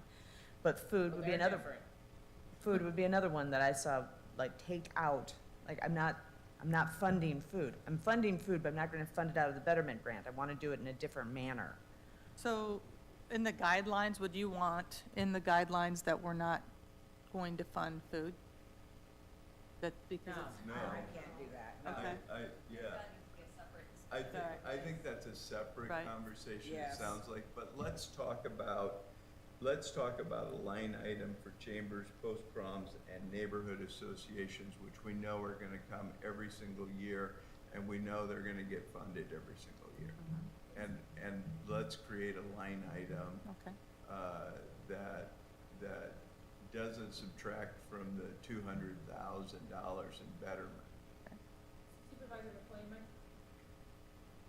so I understand correctly, you're thinking that, for the chamber memberships, the post-proms for all the high schools, almost kind of just take it out of the grants budget and move it more towards like a different budget? 'Cause it's No. probably like the supervisor's office Yeah, no, I think it would be a standing appropriation under the grants program because you still need the accounting and you still need the oversight of the grants process. I But- think what you're asking is, and there will be $200,000 for CBGs. Yes, Then for neighborhood associations and post-proms, we're going to have a separate allotment. yes, And that allotment will be whatever you guys yes, determine. yes, yes, Okay. Group gets the same, so Yes. it's not Yes. having to like go to you guys Mhm. and be negotiated and blah, blah, blah, like. They Equity. invoice, we sign Right. it, we say, here's the reporting form Right. or whatever it Right. is, we decide. Every high school acceptable post-prom compliance, will get right. $2,000. And Right. that's their Right. packet that they get every year. right. I think there's discipline to that, and I think there's equity to it, and I think there's an expectation then built in the community that we're not gonna play favorites and one group's not gonna get more than another group because this is what each will get. And this is funding that's appropriated for this purpose and it's separate and apart from our community betterment money, it's separate and apart from our sponsorship money, it's separate and apart from our development money. But this is something we know happens every year, and we're gonna fund it separately, and this is what we're gonna do with some of the additional proceeds from Prairie Meadows. So, Matt? Right. Automatically then, you're saying, if they apply, let's say, King Irving Yep. applies, they're automatically gonna get funded. Yes. I don't have to look at it, you're just gonna mark, go for it. Yep. As long as they Lisa, apply. do they have all their stuff? Yes. Go Okay. for it. Now, and if they don't apply, then they don't They get get any money. nothing. Right. So, 'cause some neighborhoods, they miss the deadline, they forget. Yeah, I feel like we should just, like, here's the day, the week, the month that we do it, and just proactively send it. Yeah, I mean, it's- okay. Just send it We out. to forgot the them, money, say, I guess we're Here's blowing your it. packet, fill it out, send in your reporting from I last like it. year, and then it all comes back. at the So same would time. they not How go much are in we underneath the doing for every normal neighborhood? community betterment grant guidelines? I mean, they I don't know submit what- you don't December have 1st to neighborhoods. February 28th, right? That's But up I'm to not you even guys. sure what your neighborhoods do.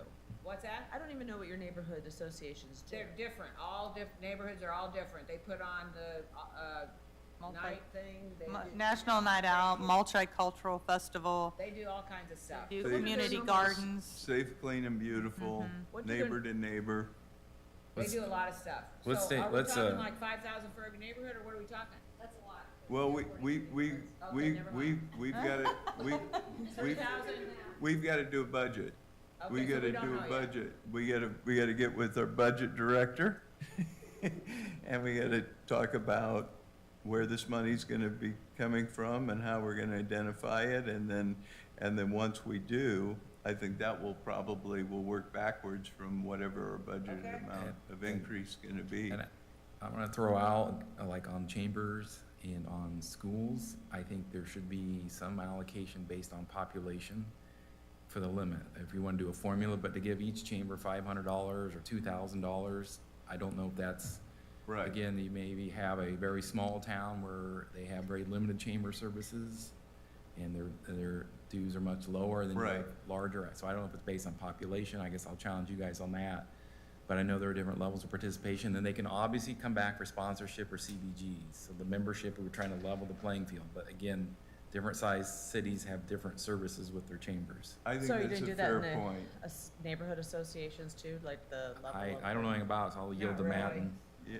Well, I don't know, I could make the equal but opposite argument that the smaller ones, the $2,000 means a lot more to than, I mean, True. if it's all tapped, right? But if all they have is a tractor pull, like Elkhart versus a chamber that has two or three Elkhart things doesn't have a going on every week. Okay, so we get some clarity around that, and we'll come back with budgeting numbers, and this will be a follow-up, okay? The Community Development Grant Program. I want to start off by saying this, I believe this program's pretty structurally sound. The program is designed for large-scale projects A lot of these are one-time asks, or a high percentage of them are brick and mortar. They are significant projects within the community and serve a public purpose. The cycle for this is one time a year, July 1st through August 31st. The range is from 15,000 to 100,000. The But that's supposed to be 10, because the betterments are capped at 10. I'm sorry? Betterments are capped at 10. and No, the this is betterment- 15. This is 15. So that we have enough funding for the 10 to 15,000 dollars. We haven't, no, historically, that's what it's been, unless you want to change it. And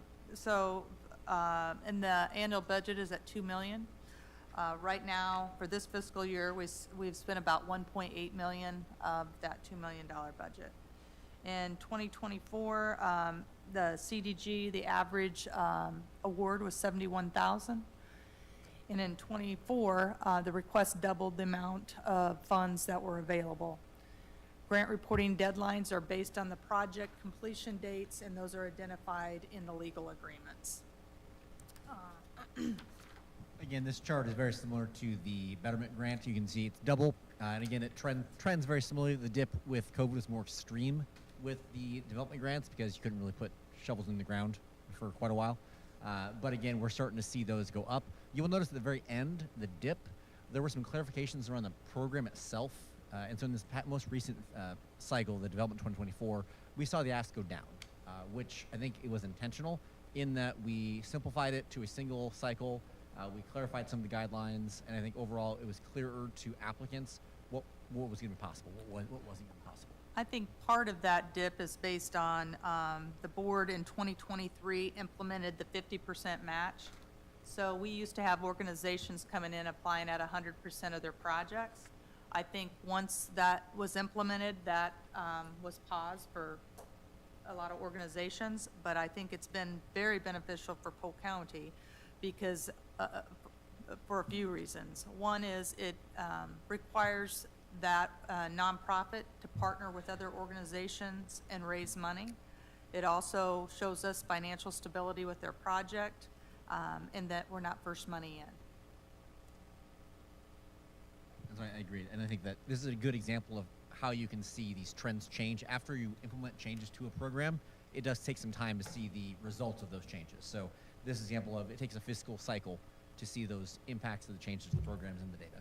And another reason for the dip too is we put that cap of the $2 million on as well. Yep.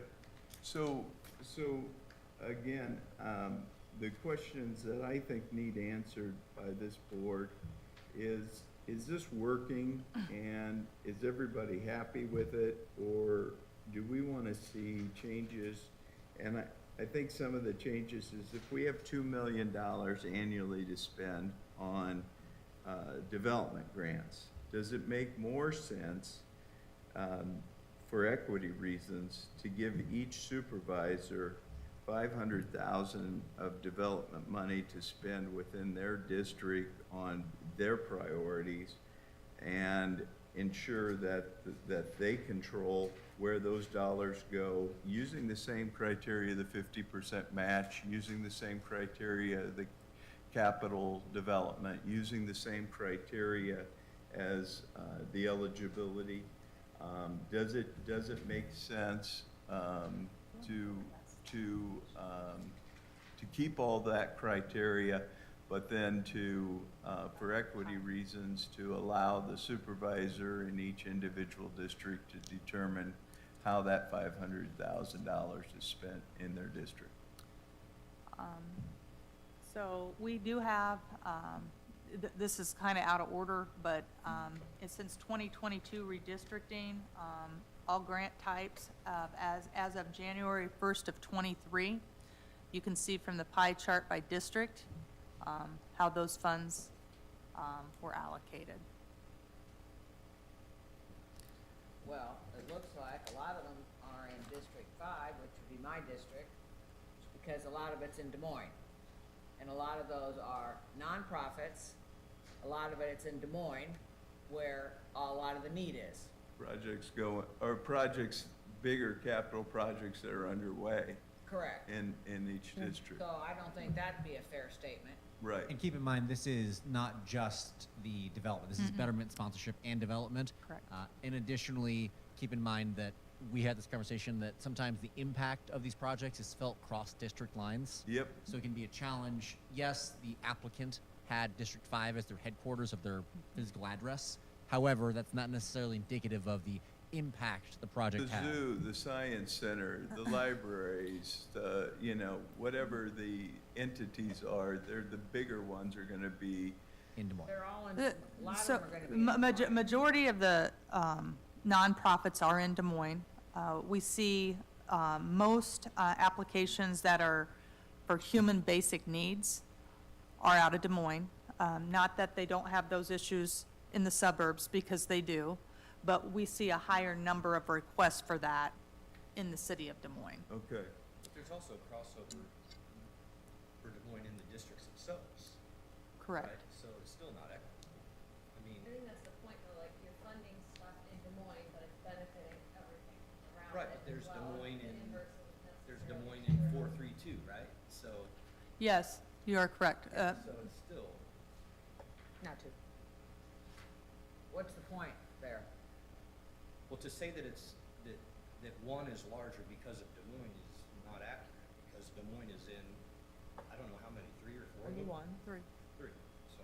Well, I think the point was the headquarters of the organizations, given the layout here, it just happens, a lot of those headquarters happen to be in the more business-centric areas, which happen to fall into 5. Right, and so that, I think that these districts are, where's your physical location of your office? And so it can skew it in that way, in that, yeah, we're here, but we're giving food to people across all of Des Moines, or we're going up to any, like Wesley Life, for example, is gonna be in 5, I think. Yes. 5, yeah.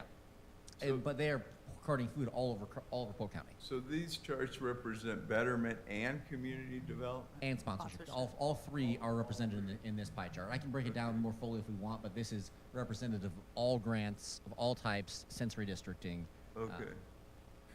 But I think maybe, Matt, what you, maybe with the discussion be like, and, you know, if there are applications in each district, which I don't know how many applications for CDGs come in per district, but if each district's assured at least, if there are enough applications, 1 or 2 a year, and then the rest goes. I mean, there are funding projects I know being discussed in my district, and I don't know if they'll be, how they'll size up compared to other things. I mean, we talk about regional draws, and like the zoo obviously is something that's gonna be coming forward, that is gonna get support.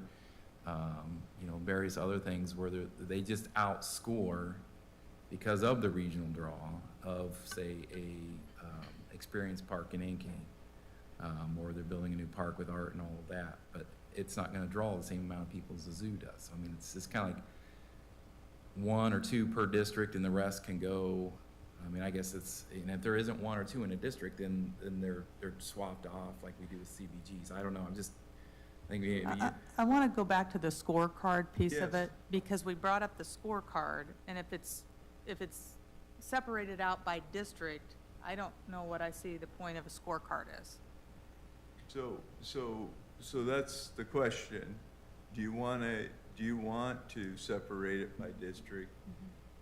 And then, you know, if you do that, then you're right, the scorecard really doesn't matter. But if you want to leave the program as it exists today and implement the scoring system, to Mark's point, then if you want to support a Blank Park Zoo or Science Center of Iowa, or the Art Center of Des Moines, whatever, those are going to be scored based on a competitive grant basis. And Andrea, I'd like to speak to this, because I believe this was conversation way back when. Those scorecards are a public document. So, just want you all to be aware of that as well. So the nonprofits or whoever they can ask for those scorecards. So, And I just put on the screen, I do a breakdown by district, by grant type, of the number of applications. I know it's hard to read in Excel, I put it into a graph for you for later, for my the numbers do trend. You can see just the more populous districts tend to have more applications. And that's just kind of the nature of the beast, unfortunately, in some ways. But, so the data's here. I can report this out to you separately after this meeting. Just kind of graph it out to demonstrate how that distribution of asks goes down by district. Do you have it also by the distribution of funded? Yes, the next column over here is the award amount. I can change that from the dollars to the count. Okay. So here's another option. You could give each supervisor a purse for development.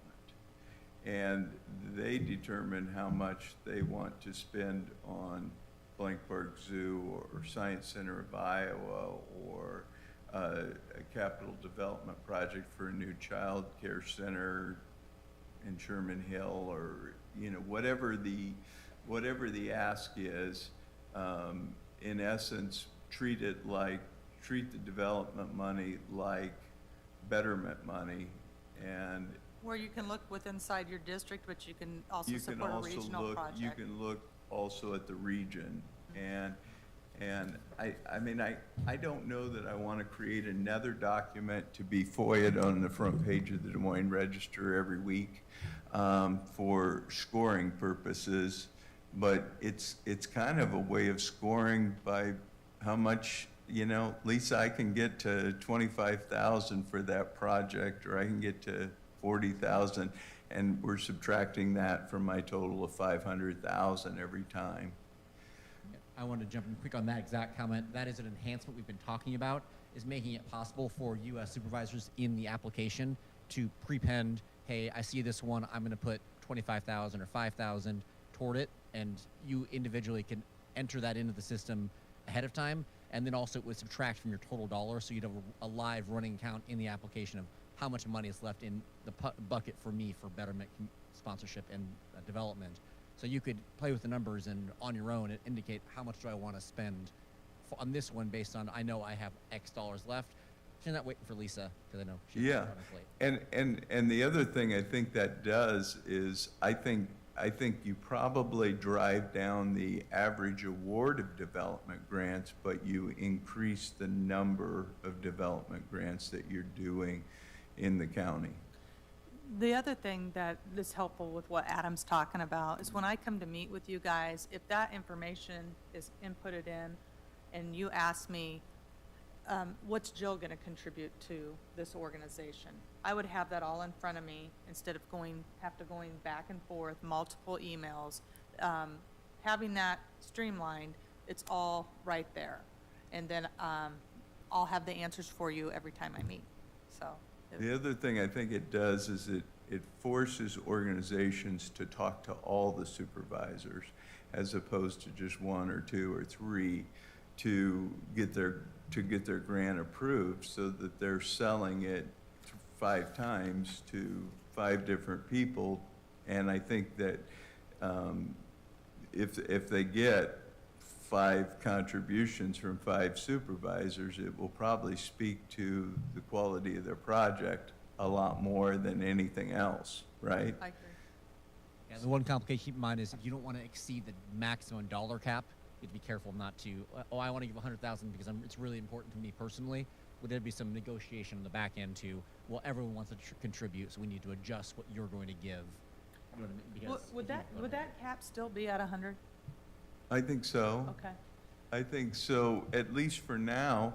okay. But as funds are increasing, and they will, I think we can raise that. It's the same with sponsorship. I think we should raise sponsorship. So is there like a formula? I mean, in looking at the number of requests, like, I mean, if we divide out the 2 million amongst the 5 districts, then that dilutes the amount available to Des Moines. Like, I mean, the big, huge projects are gonna get. I don't know that it will, because I think even though I represent West Des Moines, Windsor Heights, and Clive in addition to Des Moines, I think if there's more projects going on in Des Moines than West Des Moines, Windsor Heights, and Clive, I think my dollars will follow those Des Moines projects, and I think that will work for all the supervisors. Again, it's the quality of the project, thinking regionally, but still having the financial wherewithal with each supervisor to decide how they want to spend that money regionally in the county. I know this wasn't a grant, but this is an example, is the World Food Prize. Yeah. That was one where obviously the board felt that that was a good investment Right. regionally. That wasn't a grant. No, It was I in said that. economic development, Said that. yeah. But things like the zoo, again, going back, it's a perfect regional draw. I think if there was a request for up to 100,000, I know a lot of residents in my district frequent the zoo, so I would be moved to contribute to that like we do with the CBG. And I think in that situation, potentially there's more dollars freed up then, instead of all that coming from District 1. There would be dollars freed up for District 1 because now we have funding coming from District 3 that typically would only come from 1. So I think it reapportions it, but it allows us to think regionally, like you said, and brings those dollars into things that attract your constituents. I think it's a great idea. Yeah, And it'd be pretty easy to implement from a software perspective. So I like that one because I can do it easily. yeah. If everybody thinks regionally, and not everyone will. That's gonna be. the Well, issue. and that will be our challenge, because I think, again, I think it's interesting to me, when I went to the zoo, they told me how many people from West Des Moines and Clive and Windsor Heights attended the zoo. They have a license plate reader. Yep. And so they break it down by zip code. And it's always good for people from Des Moines to visit the four corners of the county too in a regional draw. I'm just trying to say, I mean, regionalism goes through the whole county. We're not just talking about Des Moines, but we need people to think regionally to the other areas of the county as well. Right. And I can keep you guys updated. We're gonna open July 1st for grants, and so, you know, as they're coming in, I can update you on who's there, and we can kind of see, you know, what ones are in everybody's district and kind of gauge it from there if you want to.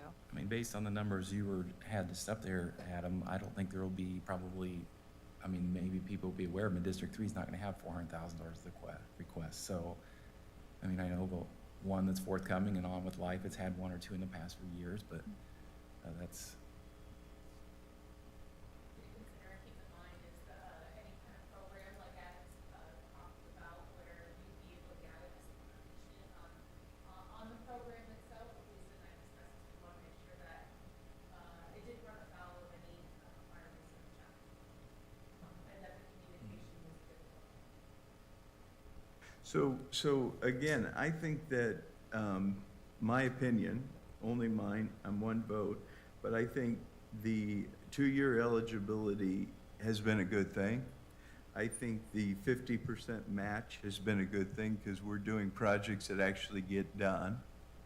And I think using that same grant cycle has been good, because I think the more sophisticated grants that we're getting under development are familiar with our process. And I guess,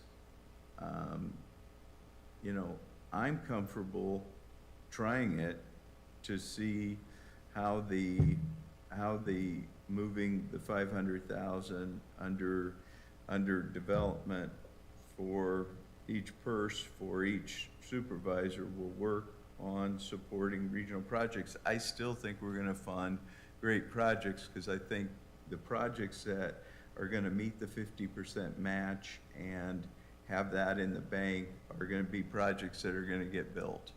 They're gonna get done. So, is that the recommendation? That's my, Okay. I'm one vote. So does anyone have Other, a diametric view? you're good? I'm good with. Let's try it. I'm not crazy about the 500,000 by each district. I had 656 tax exempt properties in my district, nonprofits. That's a lot, just in Des Moines. So it's gonna be way skewed. I'm just looking for direction, so, Well, you got the majority Yeah, vote right okay, there, what you okay. wanna do, so. okay. Are we wanting this 500,000 implemented July 1? Yes. Okay, so that won't be able,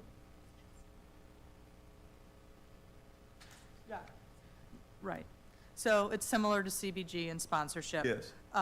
The portal will not be updated by then for you guys to do that.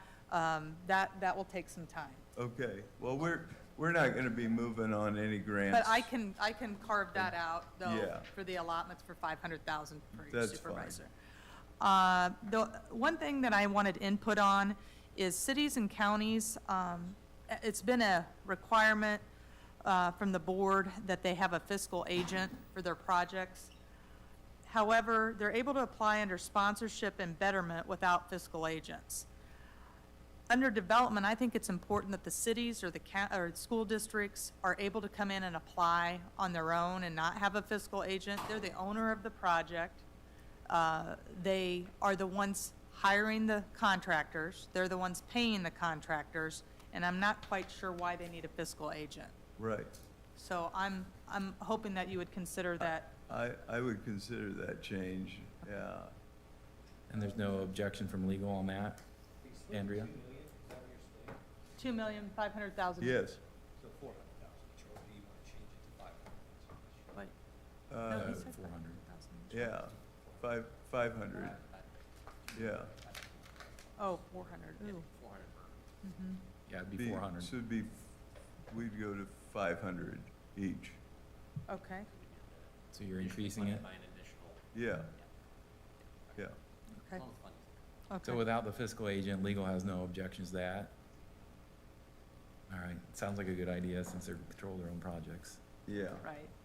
And the money is just being cut to a nonprofit to give right back to them. It doesn't make a lot of sense. right.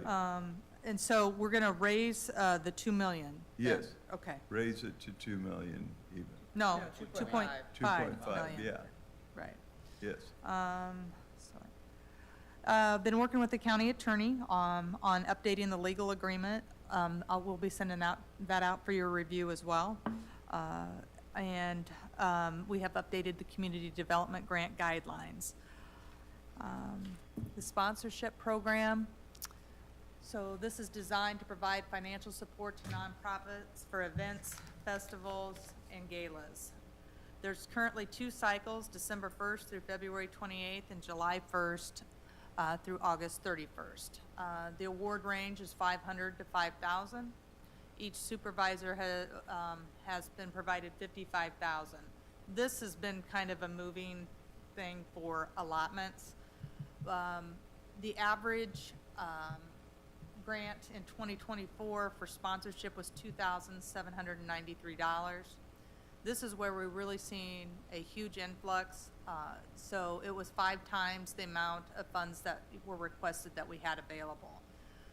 To talk a little bit about this, my recommendation, we have draft guidelines on this as well. I think 500, we don't get a lot out of that.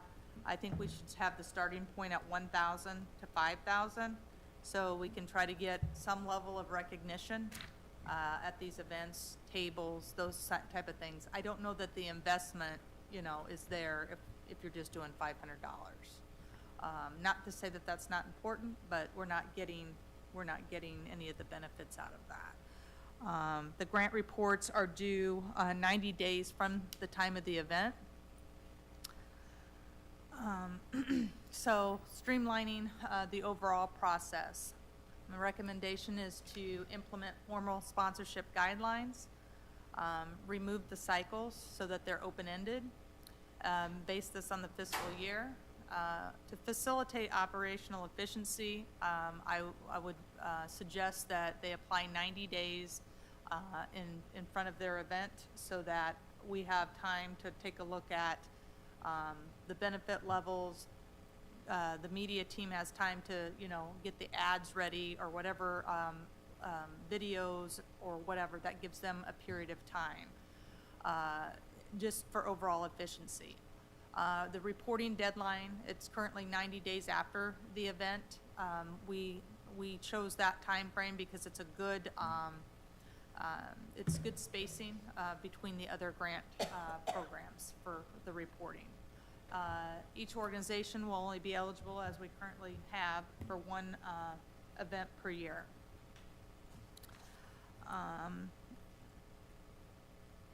to talk a little bit about implementing a platinum level sponsorship program. Primarily, what we're talking about is the larger scale festivals. Examples would be Principal Charity Classic, Celebrate. Sorry, Lisa, before we Oh. move through sponsorship, Okay, we have 5 times the amount of requests that we have funds for under sponsorships. I think sponsorships have become a vital part of the fundraising for nonprofits in our community.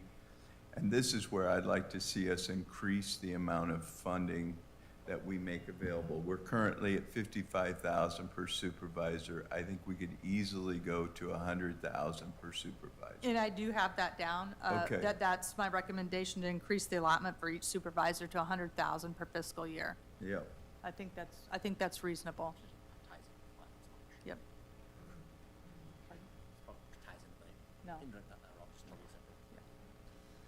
Yeah, because I don't think that's been determined yet. So primarily the major festivals, large-scale events like the Principal Charity Classic, Celebration, Yankee Doodle Pops, the Art Festival. Those are larger-scale projects that would fall under for consideration under the platinum level sponsorship. Those requests, what we're talking about is implementing where there would be questions on the front end of the sponsorship application that would talk about, there would be questions as regards to the attendance and the economic impact, to kind of separate those out from the smaller ones, so that we could identify the eligibility. The question is, on these, is how do we determine and verify the economic impact and the attendance for some of these larger scale projects? And obviously, we know Principal, Des Moines Art Festival, but there could be other ones that we're not as familiar with that come in and say, hey, we anticipate 50,000 people. How do we gauge those apps? So I think attendance, economic impact can be measured a variety of ways. A lot of times it's hotel rooms, it's bars, restaurants, increased sales, activity in and around the events. So I think it's all of that, and I think again, this is something we know we're gonna do Principal Charity every year. We know we're gonna do something for Celebration every year. We know we're gonna do something for Arts Festival every year. And I think, again, creating this platinum level, I think makes a lot of sense. And then it's, less about, it's like, but I think you have to have the criteria defined. And so what I would charge you with is go back and come up with recommendations and criteria that are quantifiable, measurable, and demonstrate that this event is gonna have that kind of an impact on the community. I don't know how you do it, but PB has that. I would imagine Thank you. CVB and, yeah. The Des Moines I Park- know this weekend you cannot, to get a hotel room in downtown Des Moines this weekend, they're running between $700 and $1,100 this weekend, Same last because we have Pride and we have the triathlon. And I imagine the whole metro, including Ankeny and West Des Moines and every hotel in this whole community, is getting tapped because we're gonna have so many people in town. That's awesome. And Yeah. CVB measures all of the hotel, motel data that, Economic, they'll measure all that economic. And the partnership will have, they do cell phone pings, so Yeah. each chamber has access Oh, to Yeah, that. we so- looked at Tried that. that. Those numbers really didn't line up with what I think. If there weren't Yeah. ticket sales or hotel, Yeah. I mean, it That was, would be, yeah, at I least agree that's with another you. layer.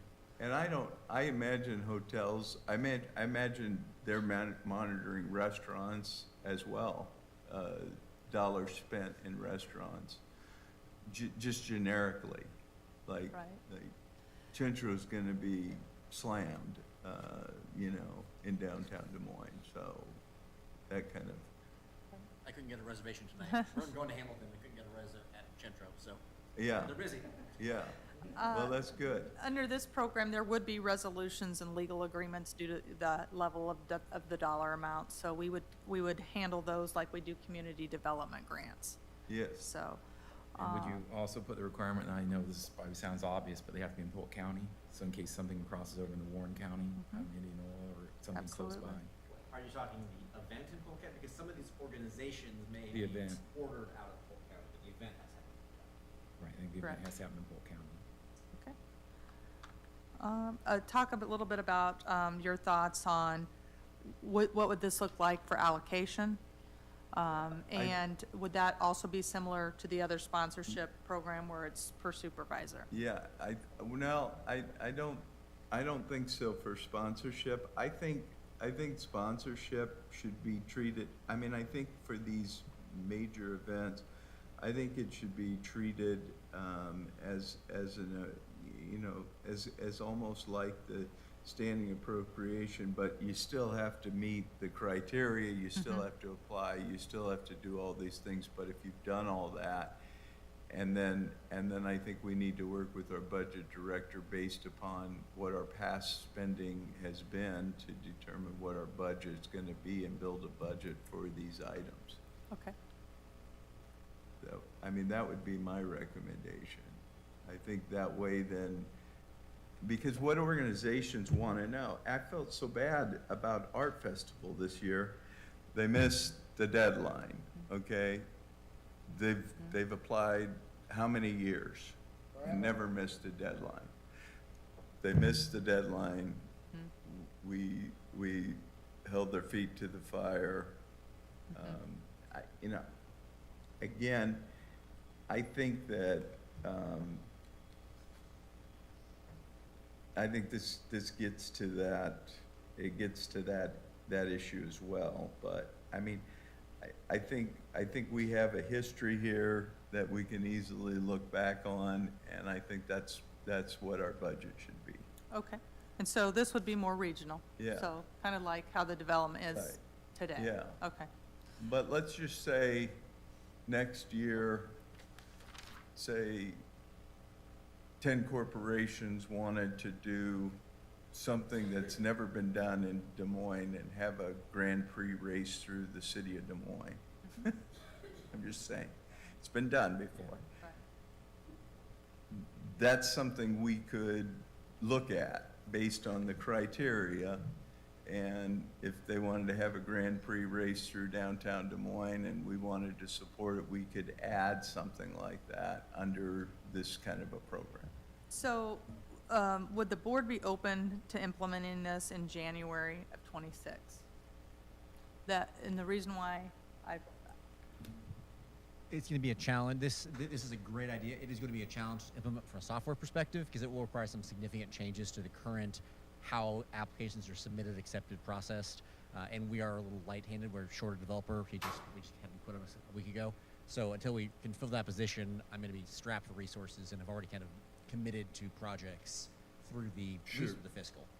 I think so. these festivals that we're talking about are usually in the spring and summer. Yeah.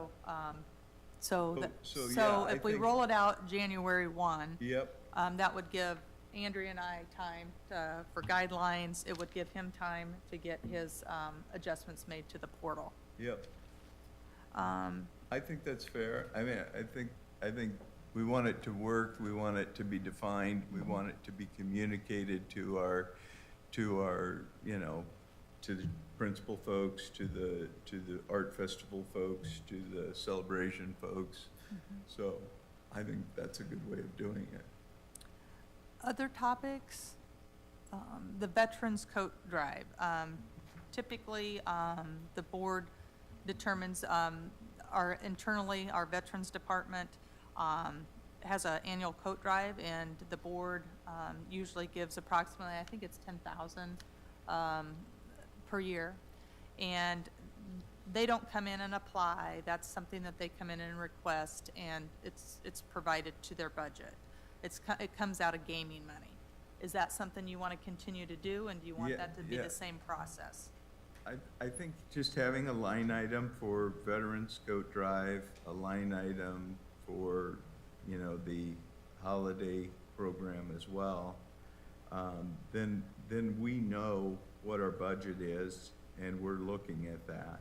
So on the holiday gift cards and turkeys, things like that, my suggestion would have them come in and apply for a sponsorship, so that there's an application with that nonprofit, that there's a level of accountability with what they're receiving. And on those gift cards, a couple items, they are restricted to food only. They are restricted from purchasing any alcohol, tobacco, or lottery. Fairway is who we've used.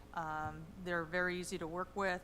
We also get a discount, 5% discount on those cards.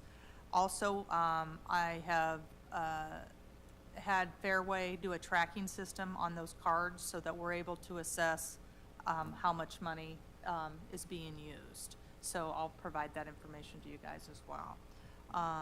And then last year we spent, with the coats, approximately $83,000 with gift cards and coats.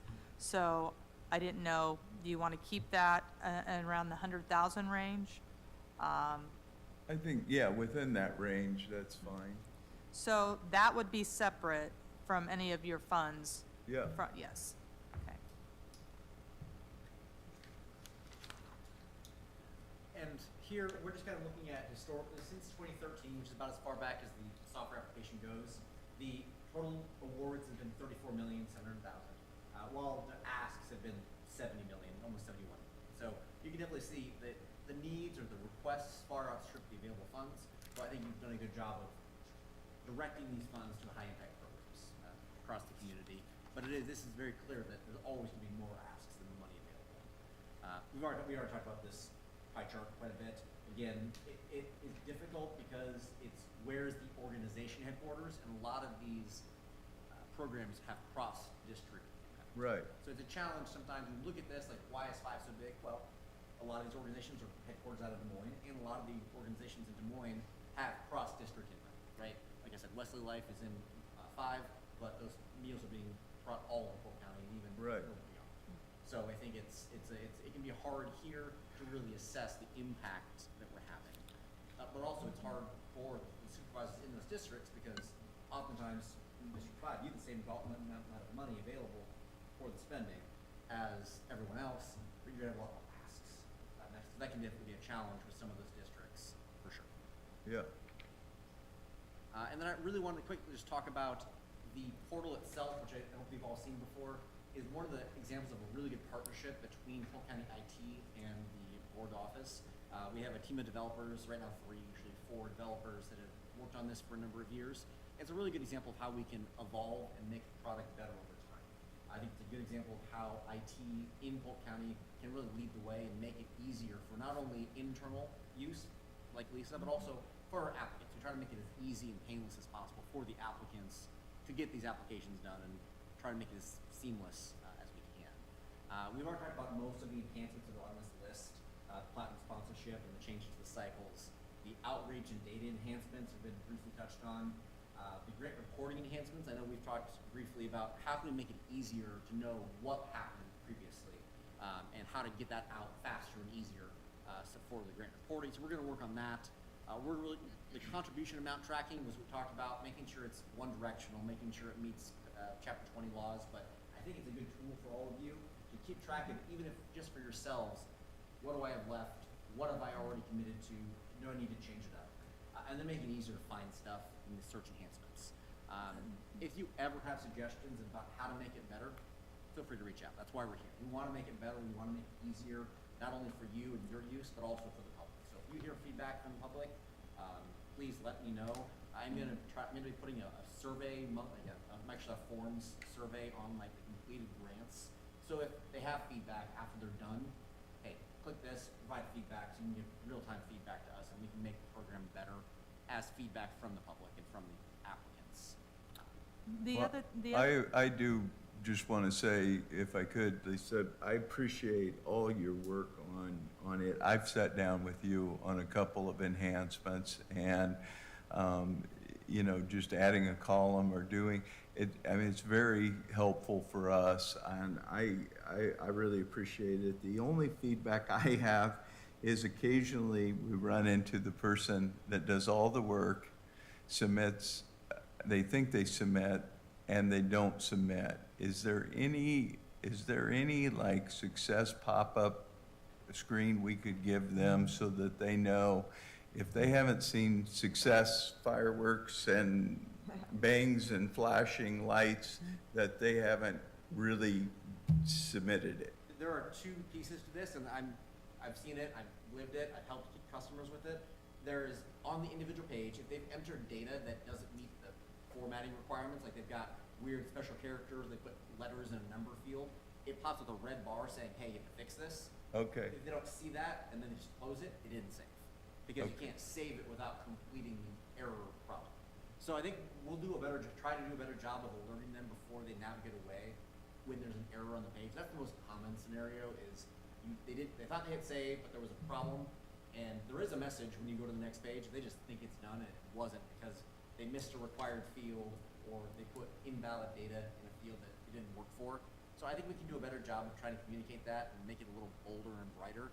But we're always going to have some low level of that just because there are requirements around the fields, and that protection inevitably results in some failure. So there's always going to be some low level of failure, but we can try to make it easier and better. I know Lisa's come to me a few times and said, well, I looked at it, and they did put everything in, they just didn't hit submit, and they didn't get it submitted. What do you want to do? And, you know, it's like. One enhancement I think we could pursue is if we're approaching the end of a grant cycle and we have an in-progress application that hasn't been submitted, we can send an email and say, I like that. Looks like you have an in-progress grant, it hasn't been submitted, log in to complete. Okay. That could be potentially help.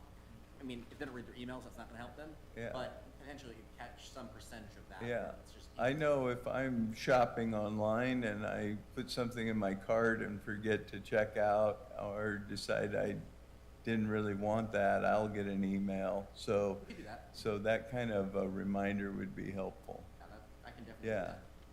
No problem. Okay. I wanted to thank Adam too, just from a grant administrator side, always accessible, always all in to help create items that help benefit me and my position, as well as when the board has requests. And personally, I just think you do an outstanding job. Thank you very much. It makes my job much easier. Thank you.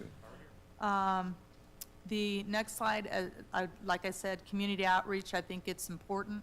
Adam and I have had conversations about data collection regarding arts and culture, health and human services, education, conservation, charitable, economic development, and recreation, where they could go in and they could select what that project falls under, so that we would have some data to see how much are we given to education, how much are we given to conservation, so that the board could have that information. Keep in mind that'd be self-identified. Right. So it's not gonna be perfect because they're gonna say there's something that they're really not, but Sure. it'd be better than it. The other thing that I wanted to bring up too is just like on a social media side of it, I think that I would suggest that, a lot of times that we get pictures with board members with checks and things like that, which I think is awesome. But I would suggest that maybe we interview some of these smaller nonprofits for CBGs, the people that it's really impacting, that we get to hear their stories too, and that's put out on social media. I think that shows what good work that the board is doing and that their investments in those communities. I agree. We have a really quick, if this plays, which hopefully it will, we have a quick, good thing you have backup. We have a quick video just highlighting some of the projects that we've done recently.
Beautiful. So is that on our Facebook page? We can share that on our, Will be shortly. This is supposed to be the live YouTube video that's not live, so I'll make sure that's live. And then we'll, it'll be able to be shared on YouTube. Awesome. Great work. So Lisa, the next steps are, you're gonna go back, take our suggestions, rework them into. I had Kelsie take notes today so that we could compile that. I'll send something back to the board that these are the areas Okay, of follow-up. And then from there, we'll start, working backwards. so ultimately there'll be a resolution memorializing all of these, or is this all just gonna be, we agree to? As far as the guidelines, I'd like you guys to take a look over the guidelines for all 3 programs Yep. over the next week. Yep. Because I would like to get those on, in July, those guidelines. And then, as far as the platinum level sponsorship, that obviously is gonna roll out in January. So that will be further discussion with Andrea. I know the allotments, you said that you were gonna have further discussion with Deb in regards to that. Budget, yeah. So, once you guys have that information, let me know.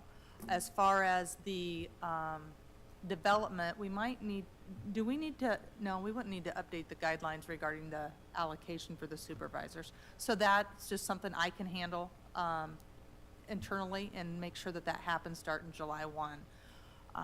With the increases, I just want to end on saying, you know, I appreciate the board getting me Kelsie to help, but with these increases, you know, that will be additional workload. So I'd like to also request that if it is in excess, because as we all know, I do work from home quite a bit, that will be assessed at that time.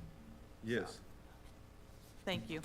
thank you. Thank you, guys. Thank you. Thanks for all your work, I appreciate- everybody. appreciate it. Thank you. Thank you. Appreciate it.